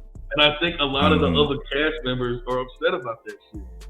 And it is what it is. But do you think that could be one thing that you learned about yourself, is that maybe you should maybe because you even admitted to being a bit diabolical and some of the things you did, is that something you can learn? Maybe not take do that to people, because let's be honest, you kind of made some people look bad. You almost made Alexis look bad at the reunion, but they cut it out. So you were kind of making people look bad a little bit, and you made William look bad. You made Alexis look bad. You burned some bridges, bro. Yeah, but this was all a response. These are people who betrayed me, right? Don't play the game. And then get but okay. So how is it betraying you? Because here's the thing: like with Alexis sharing some information with Will, how is that affecting you? You see what I'm saying? Me. But at the reunion, when she started calling me a dork and calling me a snake and all that other stuff. But that was after the fact, though. Yeah, but we never saw the episodes, so she didn't see me saying Alexis. She didn't see me saying that. We never saw the episodes. The reunion was in October. We're watching the episodes live like y'all are. So she never seen it. So she didn't have to take it that far, right? But she was looking for her moment. And I gave it to her. William tried to get me eliminated. And I gave him what he needed. Will tried Right. But here's the thing, though, LeBron. It kind of stains your image a little bit. You know what I mean? Because I know you real are careful with your image, right? Yeah. But it kind of stained it, and maybe that's why Mika is moving the way she's moving. Maybe that's why Maya is moving. Like one thing I learned, man, is that women really like to be with guys who command respect from other people. Sort of alpha, sort of a high character guy. Mm-hmm. It's probably hard for Maya to see herself with you if you look like Lex Luthor. You see what I'm saying? Yeah. I think that played a part of it. I think that did play a part of it too. But yeah. I told her at the refrigerator. I said, "Hey, I'll fight for you," and I meant that shit. I would eliminate it. Right, but Lex Luthor would have blew the whole world up just to spite Superman. You see what I'm saying? So and that's the thing. And it's like, okay, so what kind of guy am I dealing with? Am I dealing with a guy who like to burn bridges with other people? Because I'm a good girl. That's what Maya is thinking. I'm a good girl. I don't want to be associated with a guy who can't hold his liquor, can't hold his anger management, burn bridges with certain people that I like, or whatever the case may be, and that he doesn't fit my image. She probably liked everything about you except how you moved with other people. You see what I'm saying? She tried to get me to apologize to Mika several times, but there you go. There you go. I don't give a, like the thing is I didn't care because these people wronged me, and you cannot blame me for playing the game better. What do you want to do? At the end of the day, bro, you lost the war. You won a lot of battles, but you lost the war. You see what I'm saying? I did. So that's what I'm saying. Maybe that could be a life lesson that you learned, is maybe you should move a little more covert, at least, instead of so in people's face to the point where you start burning bridges. You see what I'm saying? Because if you put Maya up there with your mother, she was special to you, right? Yeah. And I can probably guarantee you, if you moved a lot smoother within this situation, you probably have your woman right now, man. I don't disagree with that. Okay. I don't disagree with that. Okay. All right. So now we're going to do some quick little games here. Same things I did with Dom. We're going to rank the women as far as looks only, not personality. Just from the two mixers that you went to, and go from there. So when you first seen all of the ladies, top of your list is who? Top of my list is obviously Maya. Okay, Maya is number one. That's number what's two, up. I would say Mika. Okay. Number three. Just by the way, the two chicks that you kind of. I would call them during the show. I would call them the Big Joker and the Little Joker. Okay, we'll go with that.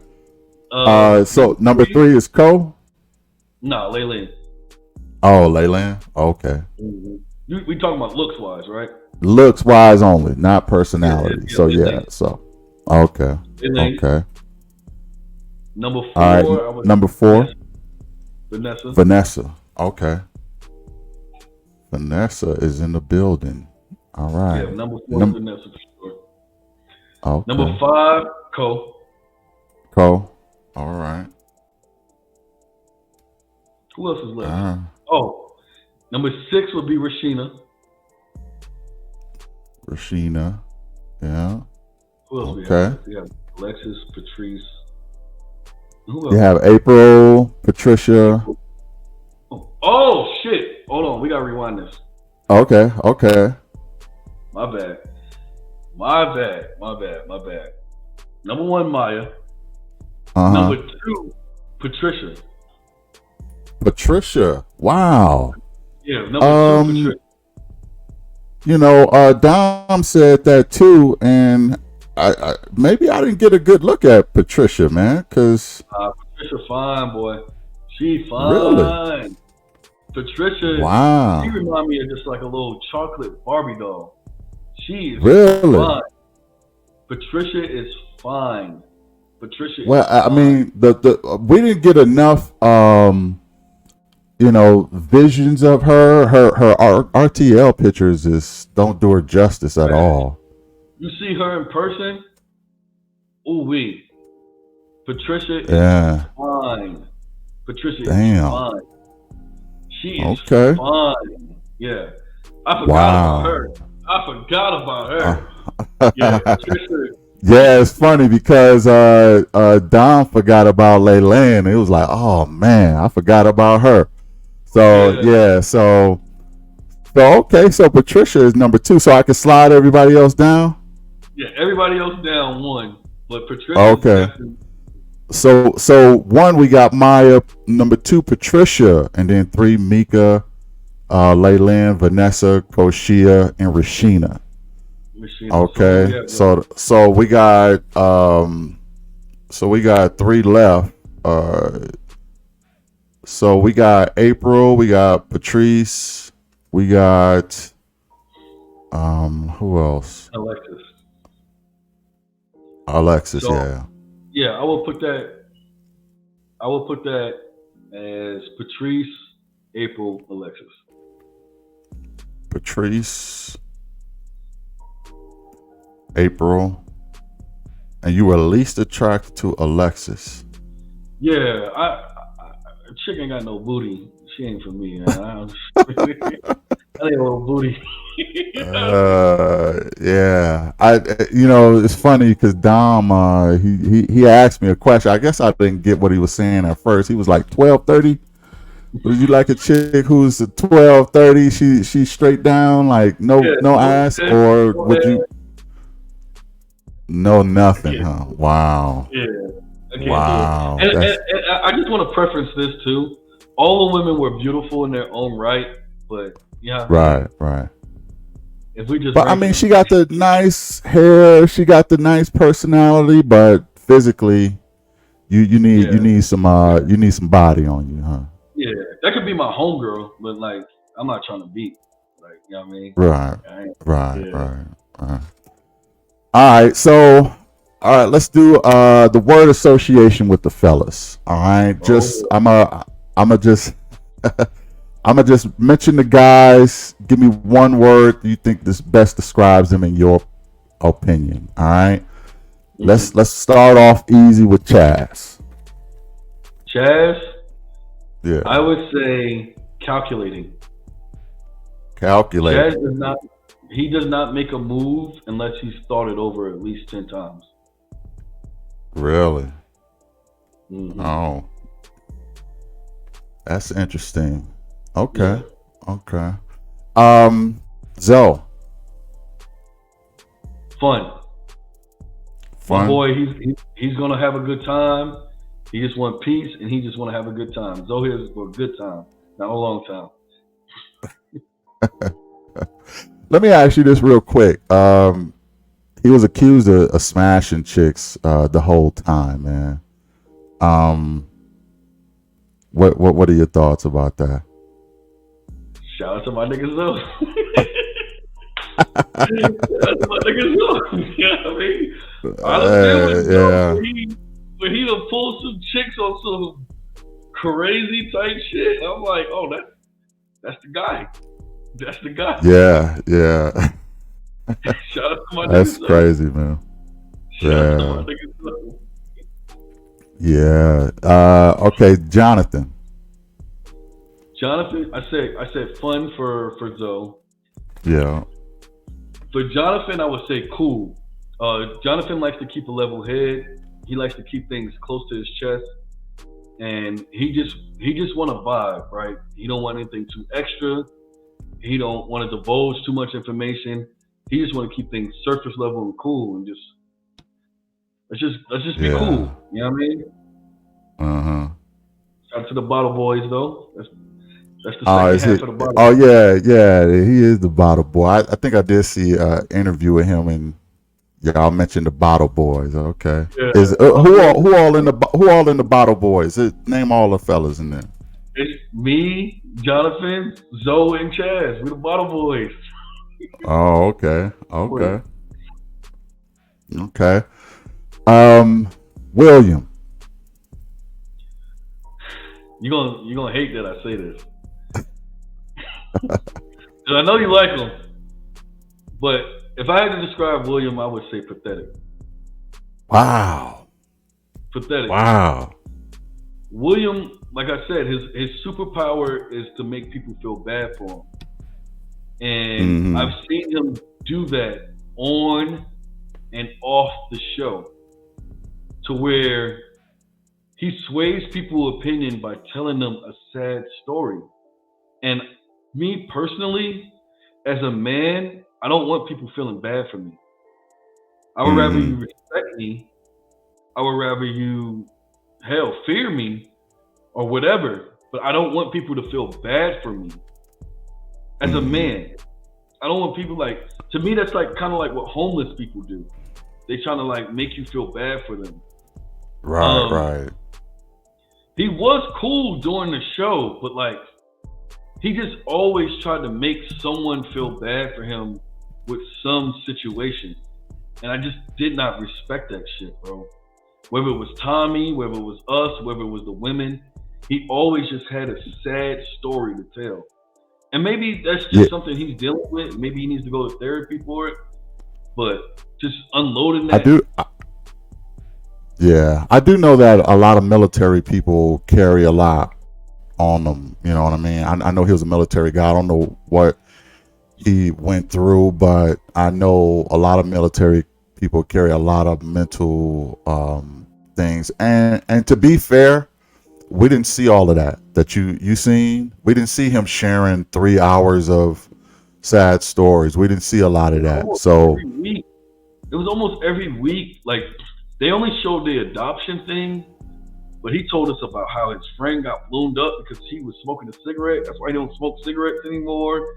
And like it was just really, every. Then it was Veterans Day one day. He broke down, and then he was just telling us about his dad having cancer, and then his uncle doing this.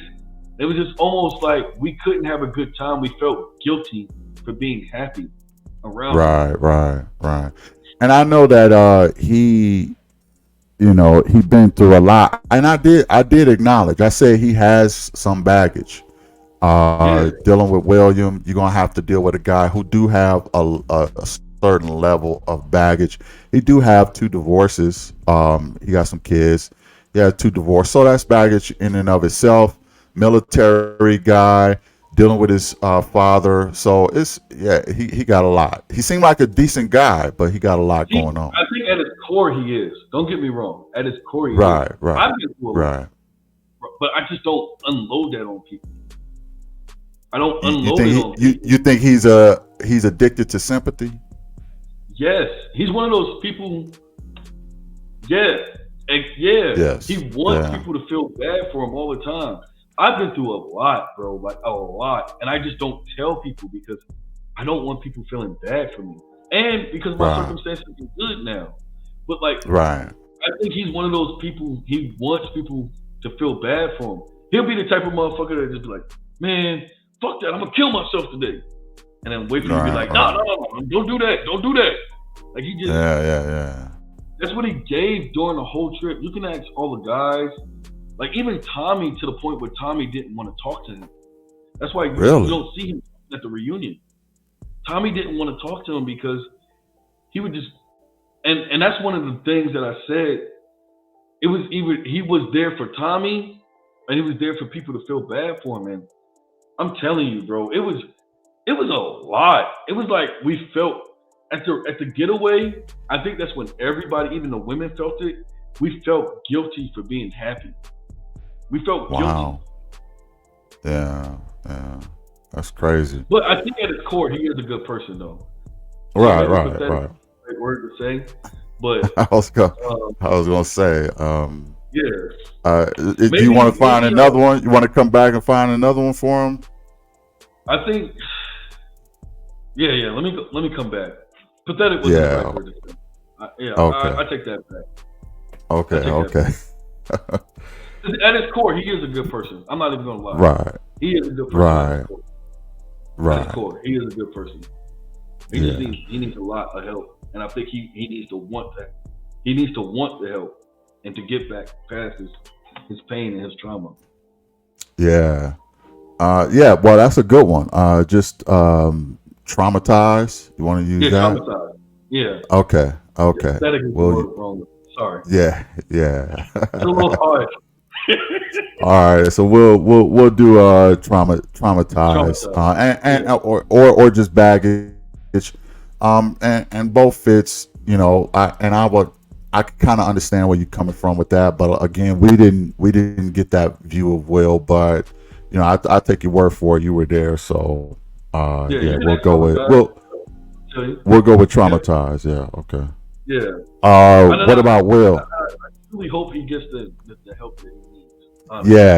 He probably just needs some, and maybe that's why some of his marital situations didn't work out. He probably still need that help to get his mind right. So it doesn't help that he's still going through stuff with his father and things like that. But I'm sure he got a lot going on. He was adopted.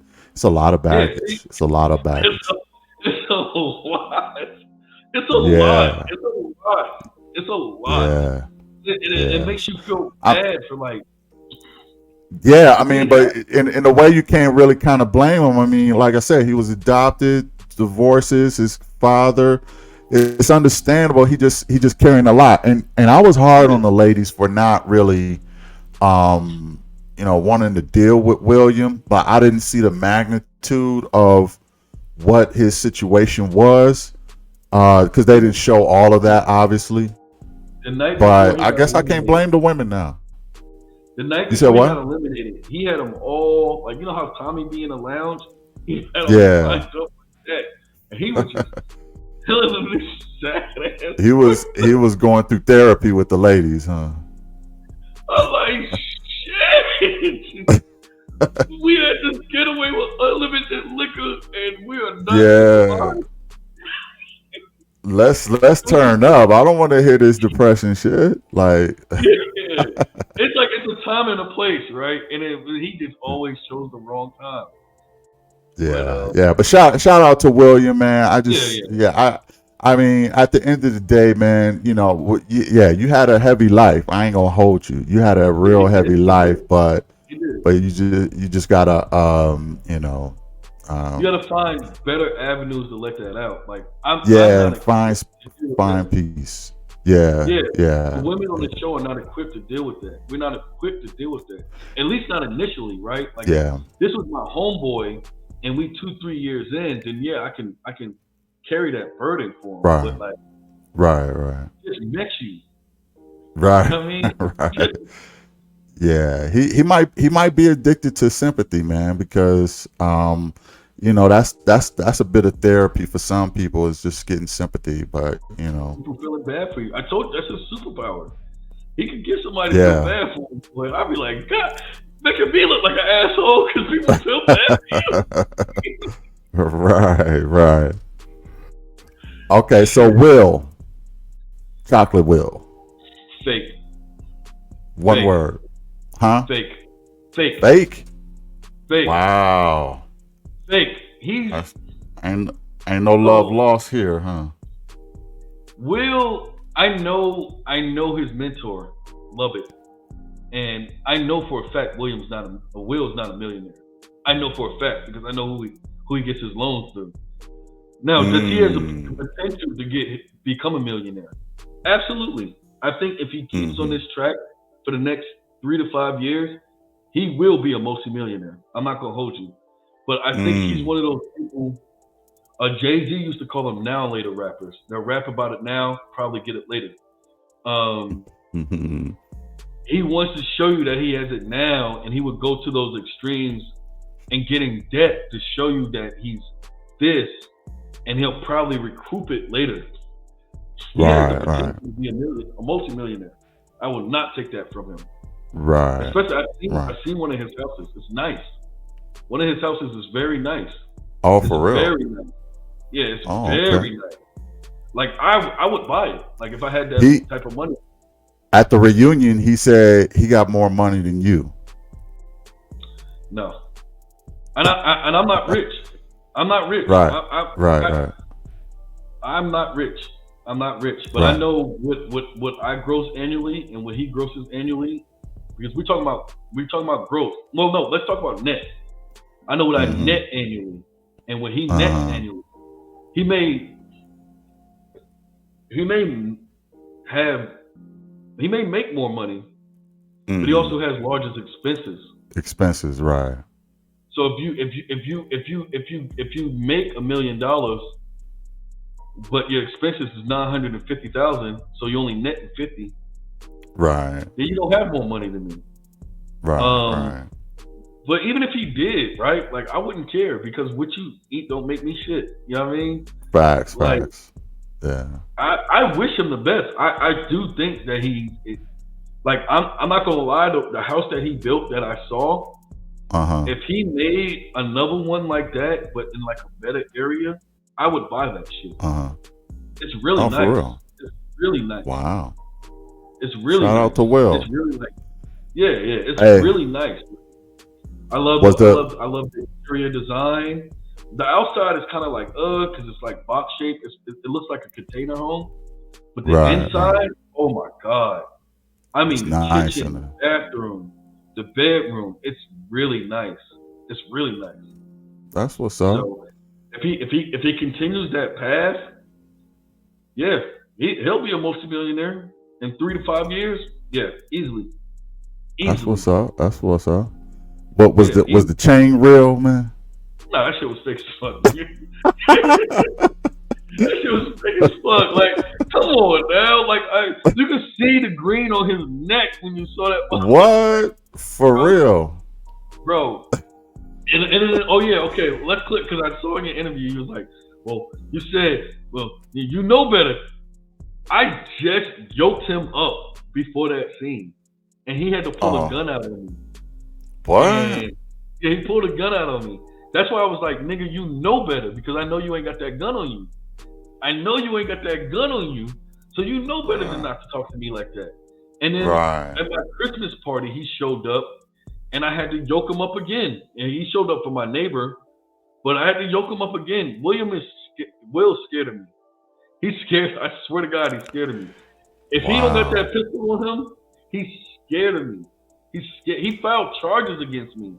Police showed up at like 2 o'clock in the morning at my house, talking about, oh, well, he said that you did this, and this, and I'm like, man, I don't even know the guy. You know what I mean? Like, I don't know. Like, he's very scared of me. Without his gun, and it's not even like a Desert Eagle or anything. It's like a little 22, little pew shit. Right. He's scary. He's scary as fuck. Yeah, because in a reunion, you said, I seen you trying to be cool with me and come up to me and be friends and all that other stuff. He did at Lubbock's event. Like, I know Lubbock, which is his mentor, who he get his loans through, and he tried to shake my hand, and I was like, nigga, no, fuck you. Like, this is after William told me everything. I didn't know. I swear to God, I did not know that Will was like dogging me and shit. Like, I didn't know that until William told me. I was just like, nah. But I wish him success. I wish him the best. And all jokes aside, like, if he built a house in a better area, I would probably buy that shit.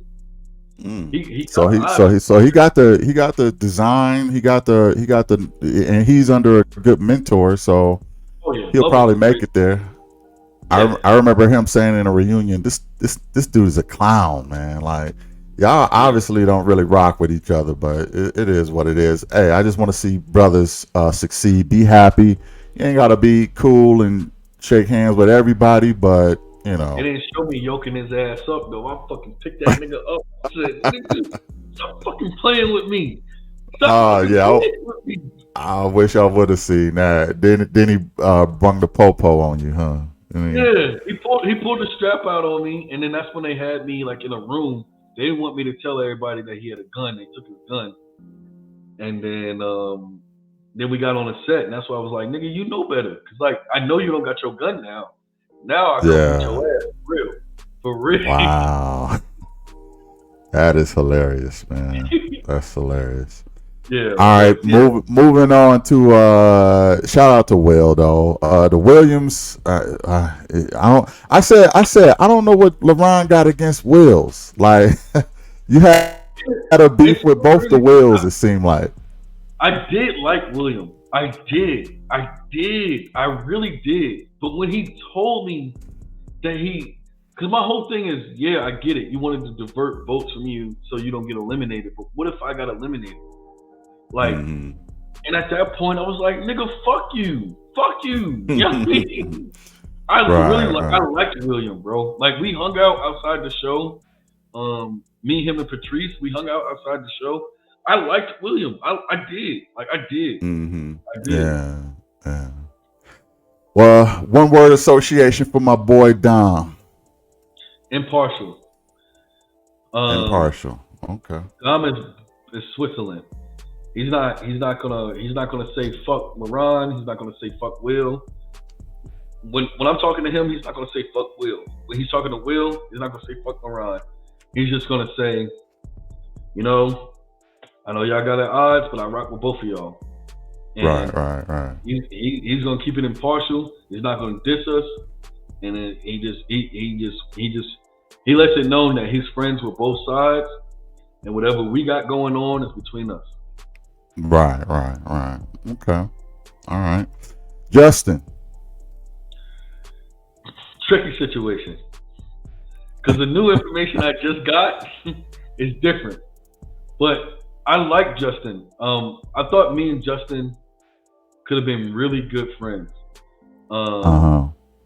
Me and him, so I know the video game episode with Tommy. Me and Justin used to play video games with each other. I thought me and Justin could have been really good friends, but one word I can describe about him now is opposition. He's the opposition now. Oh, yeah. Because of Mika, because of Christopher, because of Maya. Yeah, okay. Opposition, but man, before then, like I fought Will over Mika and Justin. Like, I really thought me and Justin could have been good friends. Like, I thought me and him was like here, but I get it. You got to pick your girl, but that shit is just unfortunate, man. Because I really like Justin. Like, I feel like me and him could have been really good friends. Yeah, let's talk about that real quick. The video games, man, that seemed to really turn Mika off. Is that a situation with a lot of women you see? Because I know you rock with video games. Yeah, but I create video games. I only play games that I create. Right, and that's kind of what I was saying. I give you a break on that. If you're a creator, you got to know what you're doing, right? So, yeah. And it's so weird because like me and Justin would play video games, and then Mika would hop on with us. So I think that was just all show shit. She might have been turned off at the time, but as we got like. So I just want to make it clear, like after the show and even during the show, me and Mika, we were like this.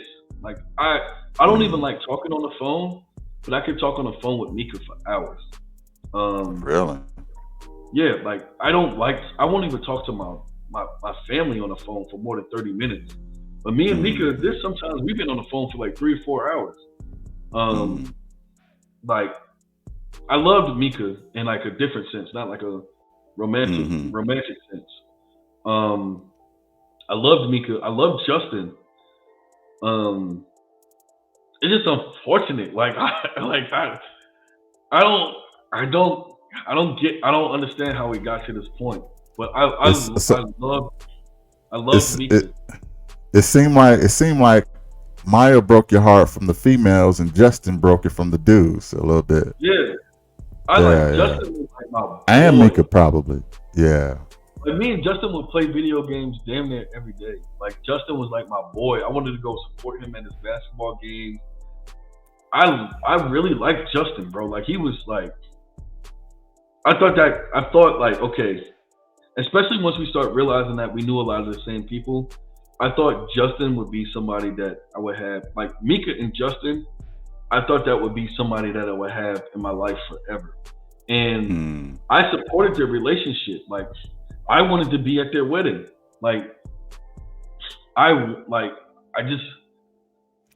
That's breaking news. They getting married. Mika and Justin getting married. No, not right now. But like future. Like, I supported their relationship. So like, if they got married, I wanted to be there. Like, oh, okay, I got you.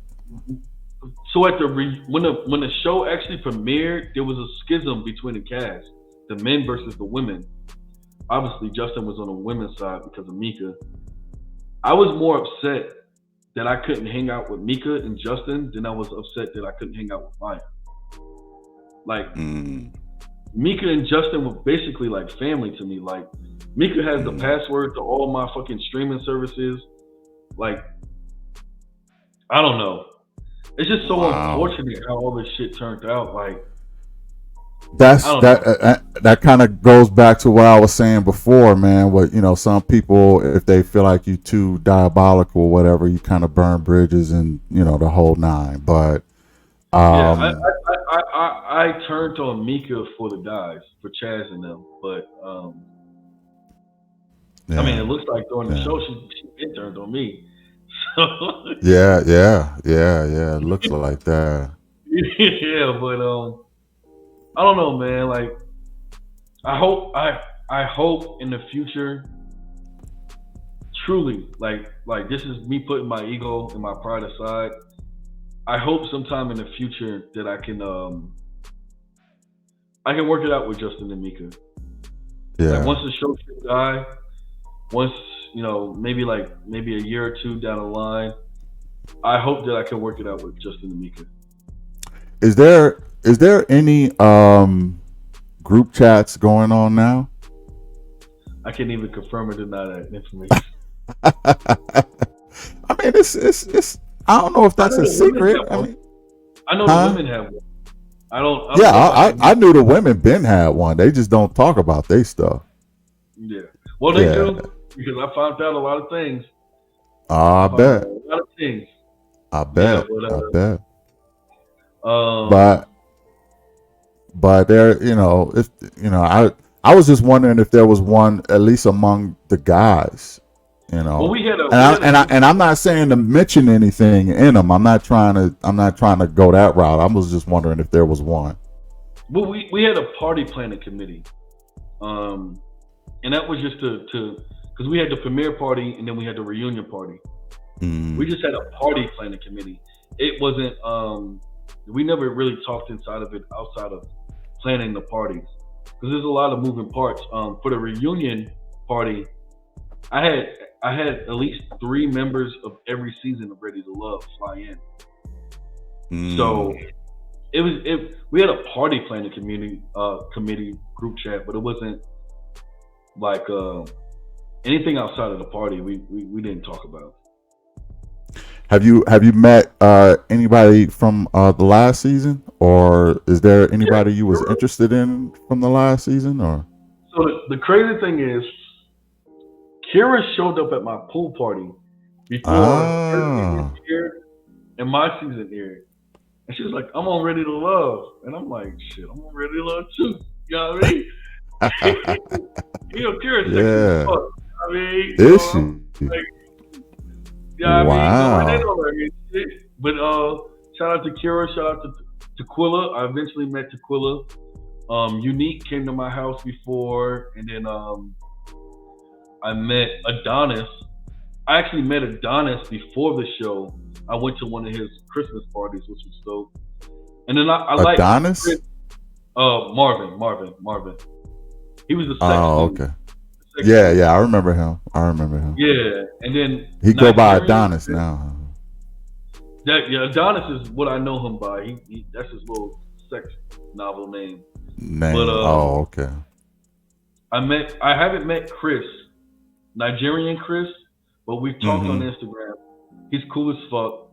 I haven't met Kat or Lee, but we've talked on Instagram. And like, the crazy thing is, Me and Kat would be in the same spots, but we would never see each other. Really? Yeah, we would be in the same spots. Wow. Oh Wow. shit! I'm like, damn, baby, like let me run it to you one time, yeah. Hey, shoot your shot, my man. Shoot your shot. Ooh, Cat is that's a woman. nice. Cat is Cat. nice. Oh I man, don't know how Cat she and stays single. me neither. Cat A nigga and who? like Lee? me. I You know what I mean? mean, Well, how tall are you, Laron? 5'10", top 5'10" Five and a ten. half. There you go. There you go. Stretch it out. I think Dom is 5'10" too. So y'all about the same height. Yeah, Dom is actually. Yeah. Oh my god, I went out with Dom one time, and the Uh huh. fact that he's an art curator makes so much sense. He's so Really? smooth. He's so Yeah. smooth. He's I smooth. I could sense that. I could sense that. Yeah. Yeah, He seemed like a smooth dude. yeah. He makes you You feel know. welcome. He makes you feel like Dom. Shout out to Dom. Shout Yeah. out to Dom. No. Most def. Most def. Shout out to Dom. Um. Okay. So Justin Who is else? a tricky situation. We got Demonte. What? Tell us something about Demonte, man. Devontae is self-centered, and I like Really? Devontae. He don't Wow. give a fuck about anything but himself. Really? Wow.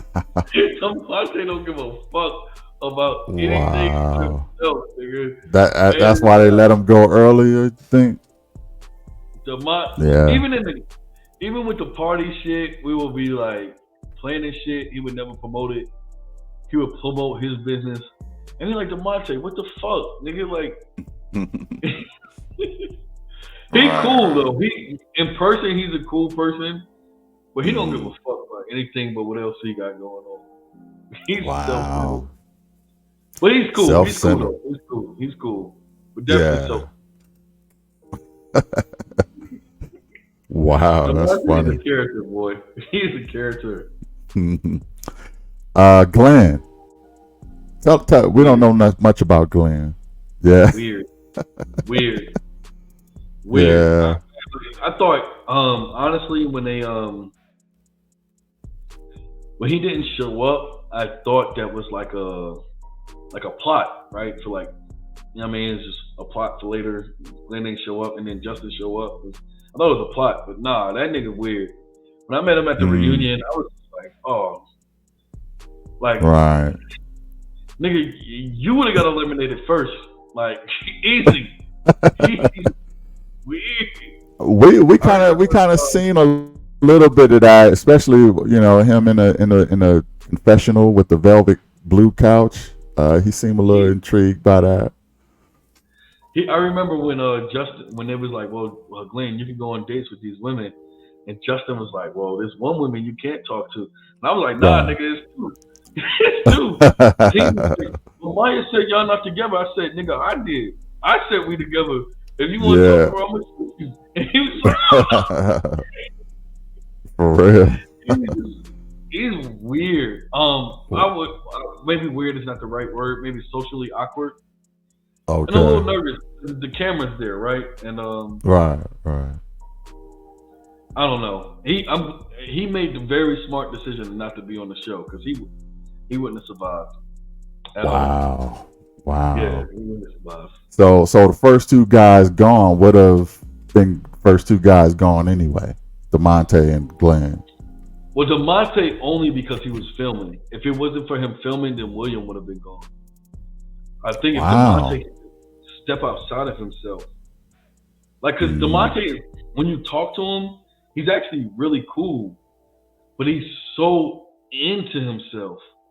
He's so into Mm. himself. Like, Right. I don't, Right. like it's just he wants to prove to the world that he's somebody. So if Right. he can step outside of that, I think Demonte, he would have got eliminated eventually, but I think he would have got eliminated after Will C with the chain. If he just can get outside of himself. Mm. Mm. Okay. And last but not least, Laron. One word association. conniving, genius. Conniving genius. Huh? The star of the show. The star. Wow. Okay. Some might say you into yourself now, bro. maybe.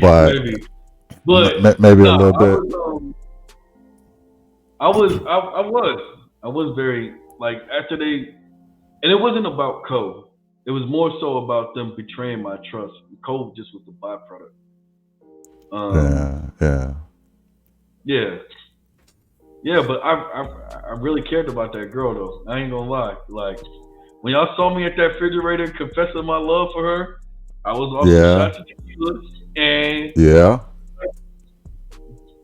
look. You said you should be mine. You should be my girl. You know, and she like I have to admit, man, she seemed like she was down for a minute. You know what I mean? She seemed like she was down. I don't know what happened other than maybe she just got to a point where she was feeling some pressure. I think she was probably feeling some pressure for some people. Yeah, you know, the women on the show, internet, and she was sick of my shit. Yeah. I've done a lot of fucked up shit, and she was just like, "Fuck this nigga." You know what I mean? I'm not gonna. Yeah. I've done a lot of fucked up shit. It's not all on her, but I cared. At the end of the day. Right. Yeah. At least you kept it real about yourself, and you said you were conniving, man. So that's respect. Yeah. One thing I'm gonna tell the truth because like the show's over. None of them could. So I mean, so what's? You said what? I said there's just no point in lying because like I'm not afraid of anybody on the show. Right. You might as well tell the truth. In the show, like we got done filming in July, so it's just like there's no facade I need to keep up. You know what I mean? Like it's just right. Yeah. So what's next for Laron? Y'all gonna see me on TV pretty soon. Is that right? So that's what I was saying. Like, even though the edits was fucked up, I got booked for like several things. And then I got Crystal XO booked me for a panel in Atlanta next weekend. So I'm gonna be speaking on that. And then I got booked for several things. Like I don't like my edits. It's like you don't like the edits? Yeah. So let me ask you a straight up question. Were you acting on RTL? No. You wasn't? No, okay. So let me tell you why I wasn't acting. Just like today, what we doing? I was drunk 95% of the time. Really? 95% of the time. The only times I wasn't drunk was in Tommy's Lounge. And the last two interactions me and Maya had. Other than that, I was drunk. I was just goddamn. I mean, like, I was just having drunk. A good time, huh? Yeah, it was like you on TV, unlimited drinks. You got all these beautiful women. I'm gonna do what I normally do when I go to the club, except for I don't have to pay. I don't have to pay. Right. Like I budgeted to pay in the beginning, and I text one of the producers. I was like, "Yo, y'all got me on 4 dates this week. I only got a budget of $1,800 each week. Like I can't do 4 dates. I could probably do 2 or 3." It was like, "Oh, we pay for everything," and I was like, "Oh, y'all pay for everything? It's all." So I was drunk. Every scene that you see me in, I was drunk. Besides the one date I was supposed to meet Maya's mom, the date that me and the cookout me and Maya broke up at, and then all the Tommy lounges I wasn't drunk. But everything else I was drunk. I was just having a good time. Right. Wow. Okay. All right. Well, friends. They would tell you that's me in real life. Um, there was a situation where somebody kind of got in trouble from being a little too touchy feely. You talking about Jonathan? Oh, what? Not. I don't know if it was Jonathan or not. I was going to ask you. Oh, okay. There are two instances, right? Well, there's actually three, and they didn't show the second one. So Will, the first mixer, he did get a little drunk, and he was like rubbing on some thighs.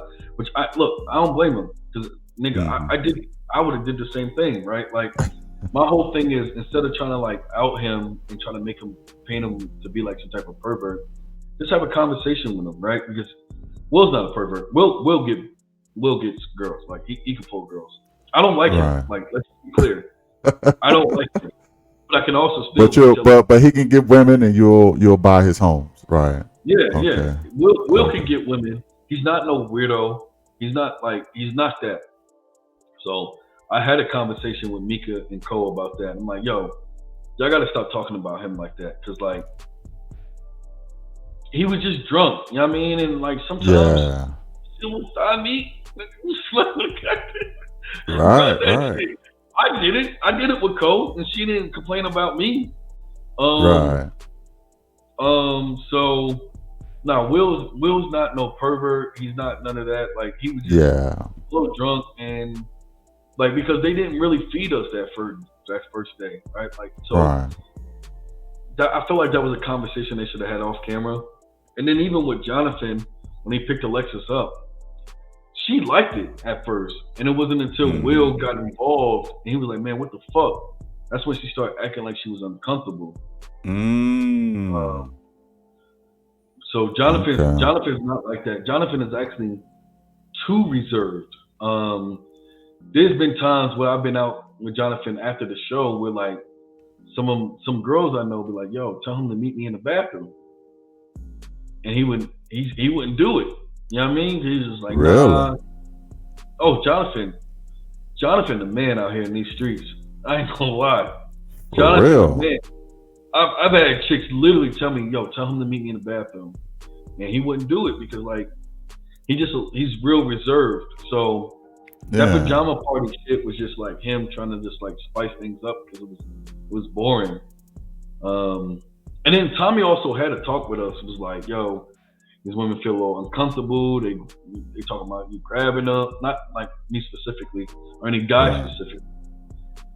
So we always tried to like, even before I hugged the girl, I would ask her like, "Yo, is it okay if I hugged you?"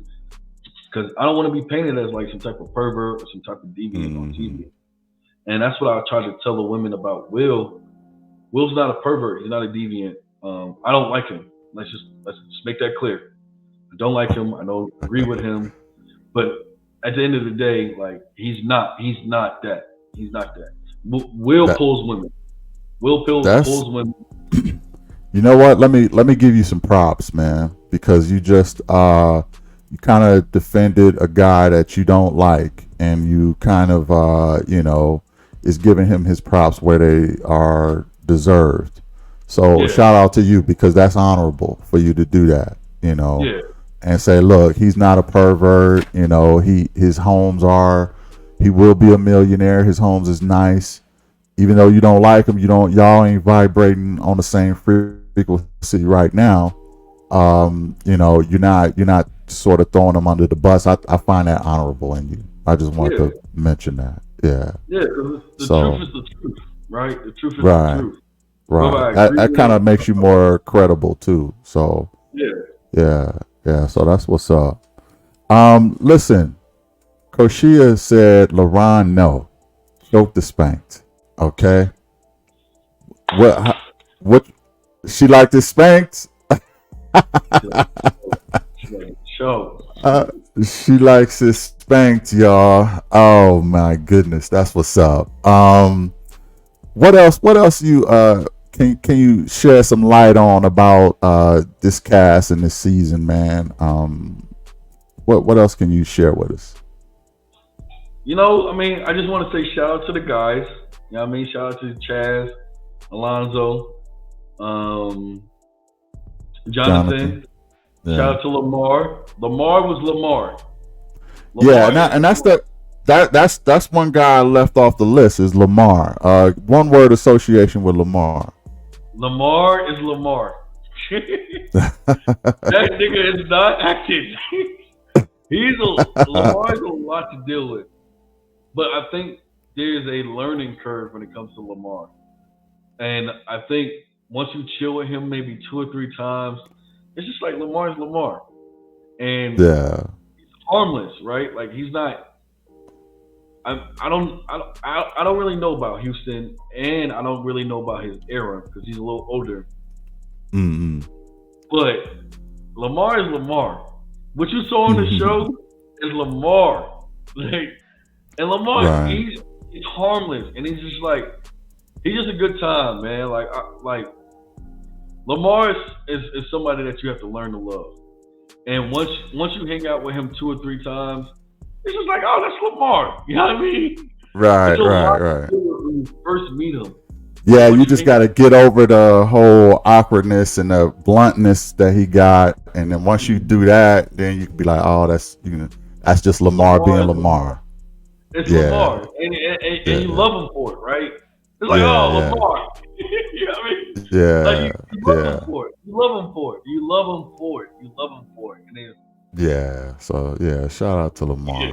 It's Lamar. You know what I mean? Like the one thing I've always said since the beginning is, if I didn't find love in this situation, I at least want to find friends. And I found that in Chaz. I found that in Zoe. I found that in Jonathan. I found that in Lamar. I found that in DeMonte. At the time, I thought I found that in Mika. At the time, I thought I found that in Justin. I thought I found love in Meek and Maya. I still love Rashina. I don't know why she's upset with me, but I love Rashina. I'm actually one of Rashina's #1 fans. I think that girl, she deserves a TV show on her own. Really? Yeah. Oh my God, so much personality. I think Rashina is a fucking star. I think Rashina is a fucking star. Like, if there was any way that I could put money into a Rashina TV show, I would.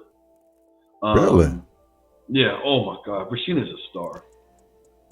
I guess we didn't really see enough of her to really have that come out on screen that much. I mean, I seen that she's a cool woman, and you see somebody you could really hang with, and very mature. I did a wifey ranking. She made the wife list. So I think Rashina is a dope person too. So she's a fucking star. Like, I would literally Like, on what level? Is she a comedian, or is she just a good personality? She's sexy. Her personality. Rashina is a fucking star. Rashina is literally made for TV. Wow. Like, Rashina is made for TV. Okay. Rashina is a fucking star. Like, I don't know how else to even put that shit.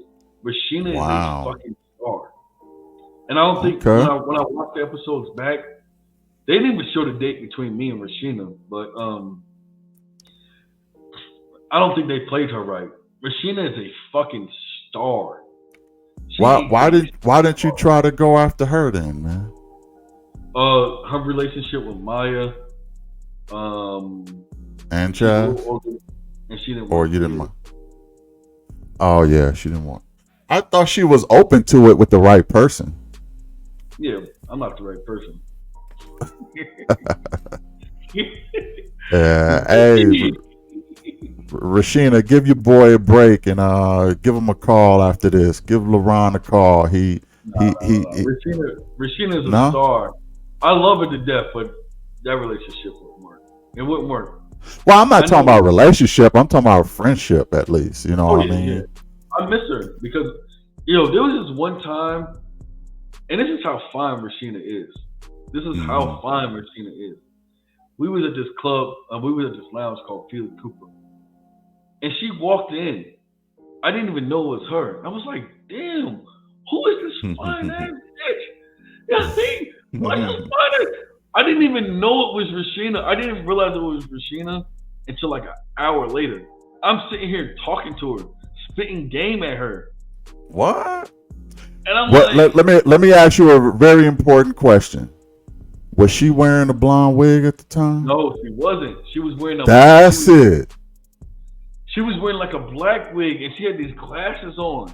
And when she walked up, I said, God damn, who is this fine ass chick?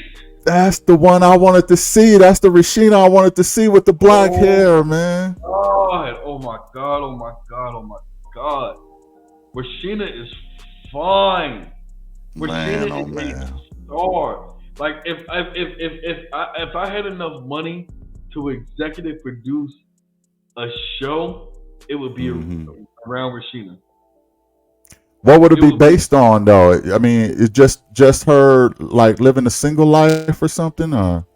Rashina is a whole fucking vibe. She's a whole fucking vibe. Like her personality, her looks, what she like to do. Even the fact, she is a great mom. She has 2 kids. She's that fly mom that comes to her kids' basketball games and she hold her kids down, and you be like, damn, like it don't even have to be centered around dating with the show Rashina. You could just take her everyday life.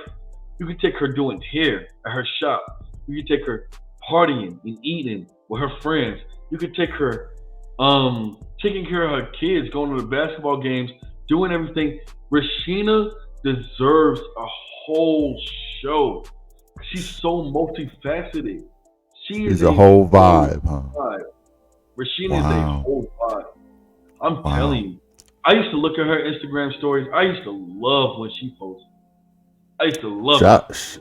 Shout out to Rashina. You're getting high praise from my boy here. So I used to love when she posts because she's a whole vibe. Rashina is a whole vibe.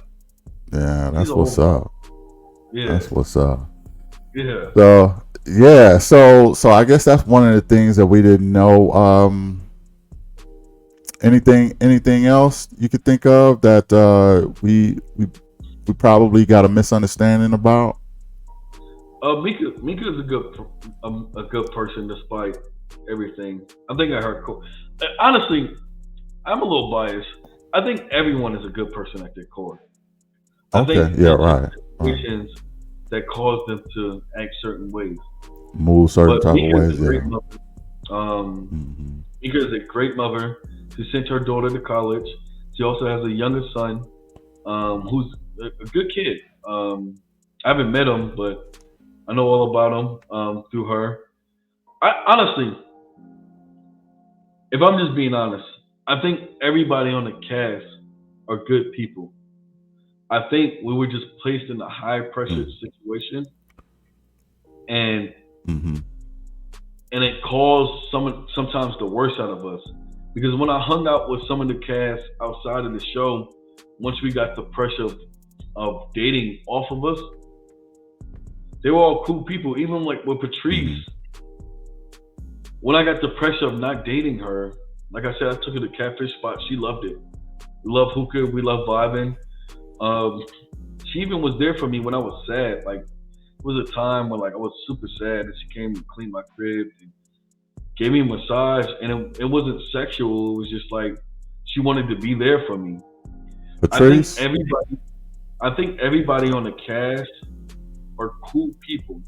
I think the pressure of the dating show turned us ugly. So let's just get Maya out of the way, since Maya is dating somebody. Is there anybody you would spin the block on after the show now that you don't have the pressure? No. But if we're talking about like some fantasy league shit, what I know now, no. But if we're just talking about fantasy league shit, right? Yeah. I would definitely date Rashina. I would date Patrice. Oh, number one would be Patrice. Number one would be Patrice? No, Patricia. Little chocolate thing. Patricia. Oh, okay. Okay. Wow. Yeah, number one, little chocolate thing, you know. But yeah. So fantasy league. I like this term. I like this term, fantasy league. Let's do the fantasy. So number one would be Patricia. Just top five fantasy league. Top five? Patricia number one. Rashina. Yeah. Who else? You can put Maya in there since it's fantasy. Oh, well. Okay, so let's redo it. Let's redo it. Fantasy. This is fantasy league, y'all. Everybody relax. It's fantasy league. Patricia number one. Rashina. Maya. Mika. And Patricia. Wow. Okay. Well, now Vanessa? Close, but she would be number 6. Okay. But okay. Yeah, if we talking about fantasy, it'll be Patricia, Maya. Why? You were part of the group that let Patricia go, though, man. You were part of the guys that let her go. I wasn't. You wasn't part of that. I told Patricia because Dom said he was mad that he didn't get to meet everybody. I think he was talking about. Yeah, I think he was talking about Patricia too. Yeah. Yeah, if I would have met Patricia first, boy, I would have been on her. That's a bad. No disrespect, Patricia. That's a bad bitch. That's a bad. Wow. Bitch. See, there you go, man. You done messed it all up. Look. She's fine. She take care of business. She on her job. I'm telling you, Patricia is a bad one, boy. Wow. Patricia, that's not a woman that you come across every day. Yeah. I'm telling you. I wish I would have seen more of her. Let me ask you this, man. Do you think that RTL should even have eliminations? Do you think that they should just let people date? In a sense, right? I think they should ask everybody, who are you connecting with? Two people you're connected with. And if I say I'm feeling Maya and Patricia, and Maya and Patricia say they're not feeling me, then I should get eliminated. Okay. And I think that's how it should go. Like even vice versa, right? If Patricia says she's feeling Chaz and Laron, but Chaz and Laron say they're not feeling Patricia, then she should be eliminated. She'd be up for the chopping block. I think the problem with this show is that it is a competition. So in the beginning, you have to be friendly, but at the same time, it doesn't really focus on connections until the second half. And the first half is about being popular, and the second half is about connections. And I don't think. Well, I do think people should get eliminated the first night because somebody like, no offense to my guy Lamar, because I fuck with him, but he shouldn't have been there. He should have been even there. More than DeMonte. He shouldn't have been there. I think DeMonte would have went further than Lamar. Really? If he didn't take pictures. Wow. Yeah. Okay. Yeah, I think DeMonte would have went further than Lamar. DeMonte just, if we would have did a whole group mixer, DeMonte, now he probably would have got eliminated right after Lamar, but DeMonte wouldn't have been the first one to go.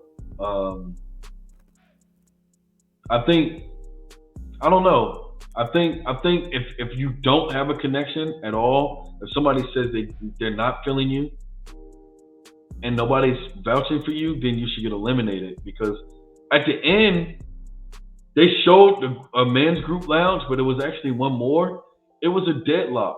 Everybody had one connection. It was four couples: Maya and me, Zoe and Patrice, Chaz and Vanessa, and Justin and Mika. I think the only person that had a choice was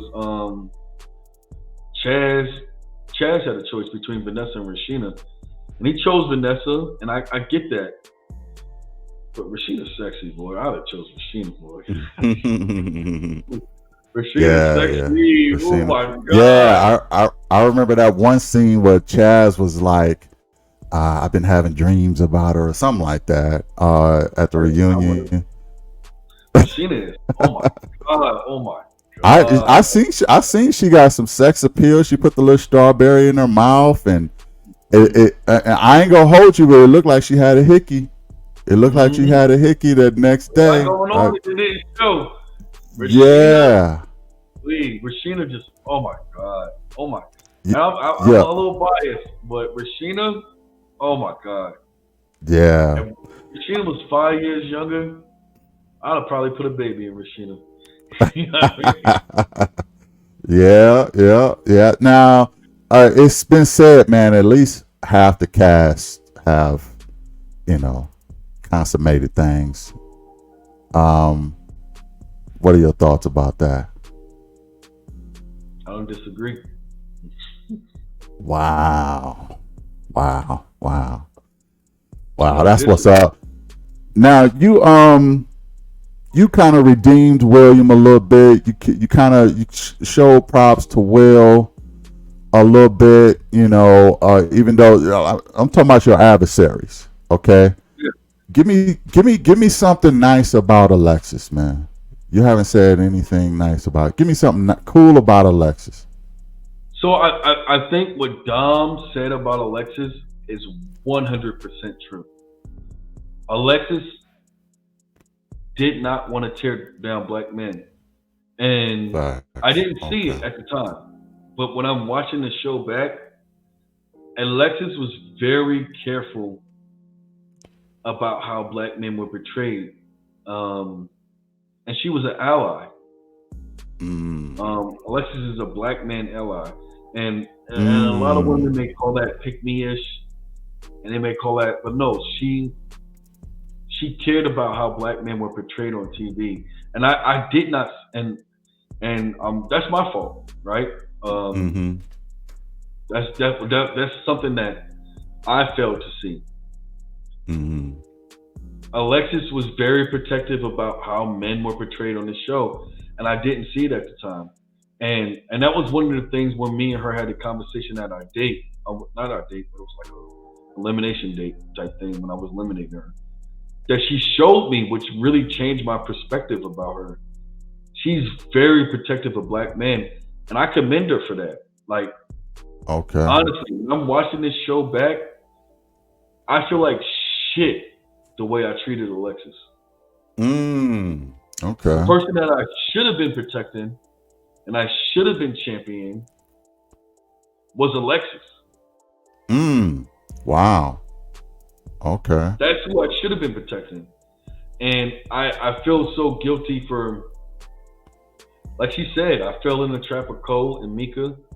And that is somebody I should have been championing. Because, number one, she's objective of the situation.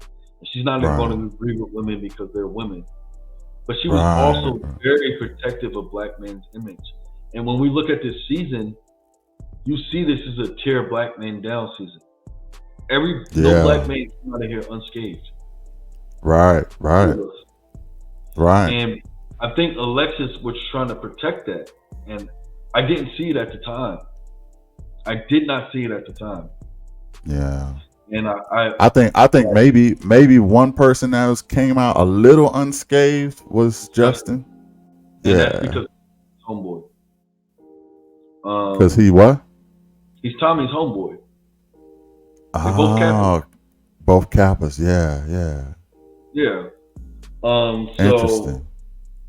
If Alexis, if you're watching this, I know you feel some type of way about me because of the whole situation, how it transpired, but I'm truly sorry. And hindsight is 2020. Right. And I didn't see it at the time, but I do appreciate what you were trying to do, honestly. Right. And I would say also, Alexis, we really love that about you. You know what I mean? For trying to hold brothers down and not try to have them look too bad. I think you handled yourself well.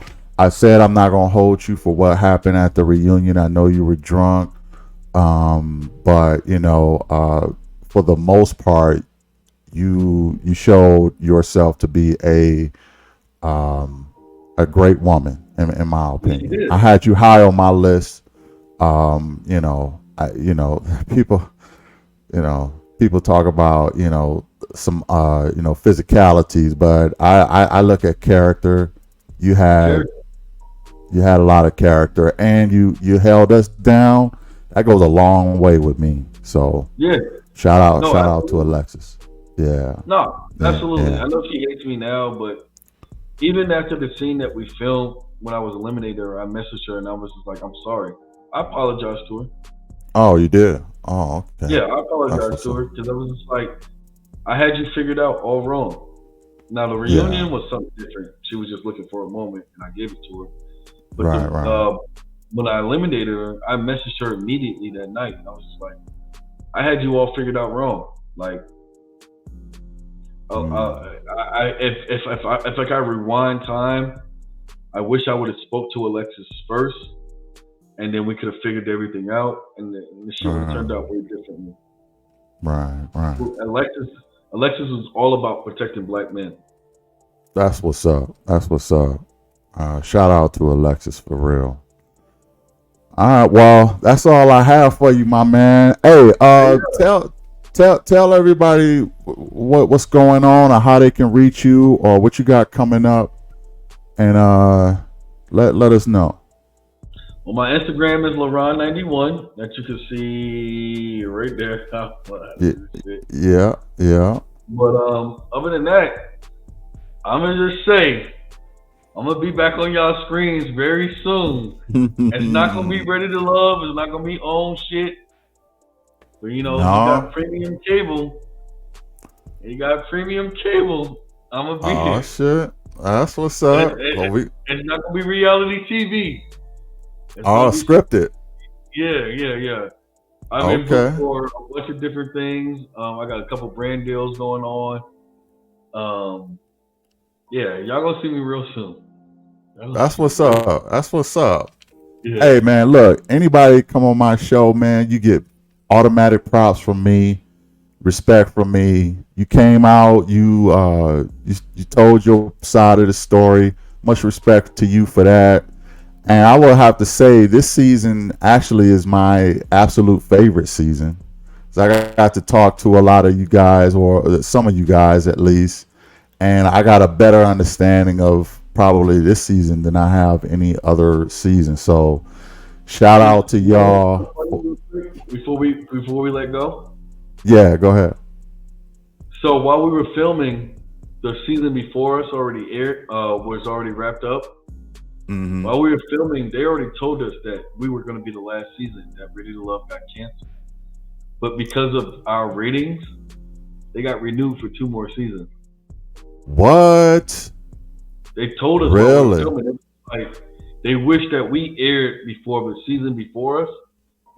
DFW aired before Dallas, because I thought Dallas was going to get everything canceled, and they were sure that we were about to get canceled. And it was like, y'all the last season, because that's when they make a move before us. It was like, oh, we got canceled, but because of our season, Ready to Love got renewed for 2 more seasons. Wow, so y'all saved the brand, huh? Low key, shout out to Chaz and Zoe. You know what I mean? Yeah. Wow. Yeah. Yeah, that's good. And like I said, that's why y'all my favorite season so far. Not only did y'all pull up on me, y'all really y'all did numbers. So I thought it was better than last season, to be honest, because last season, honestly, to me, I don't know if you watched it, but there was no feelings, there were no emotions. Yeah, it was no feeling, no, like you said, no emotions, and no, I mean, the reactions and a lot of things didn't seem to make sense. Quentin, he seemed like he was just like a robot or something. I don't know what was going on. I ain't got nothing against Quentin, but he just seemed like he was just kind of drifting through things. Yeah. But that's good, man. Y'all saved the brand. Shout out to y'all. Shout out to the whole crew of Fort Worth. Chaz, man. To the guys. Yeah, for real. Y'all got them 2 more seasons. So thanks for joining me, my man. I really appreciate it. You welcome back anytime, Laron. We could chop it up. It don't have to be about RTL. It could be about something you got coming up next. I'd love to hear from you again, brother. I appreciate you having me, man. Honestly, I saw your interview first with Zoe. Not Zoe, Dom, and I appreciate your interview style. I appreciate that. You're not disrespectful. You're not too evasive. You just want to hear the story, and then you give your opinion. And your opinion is not too opinionated. Right. So I definitely respect your channel. I've already subscribed. I would suggest other people to subscribe, and I wish you nothing but the best. My man, I appreciate it.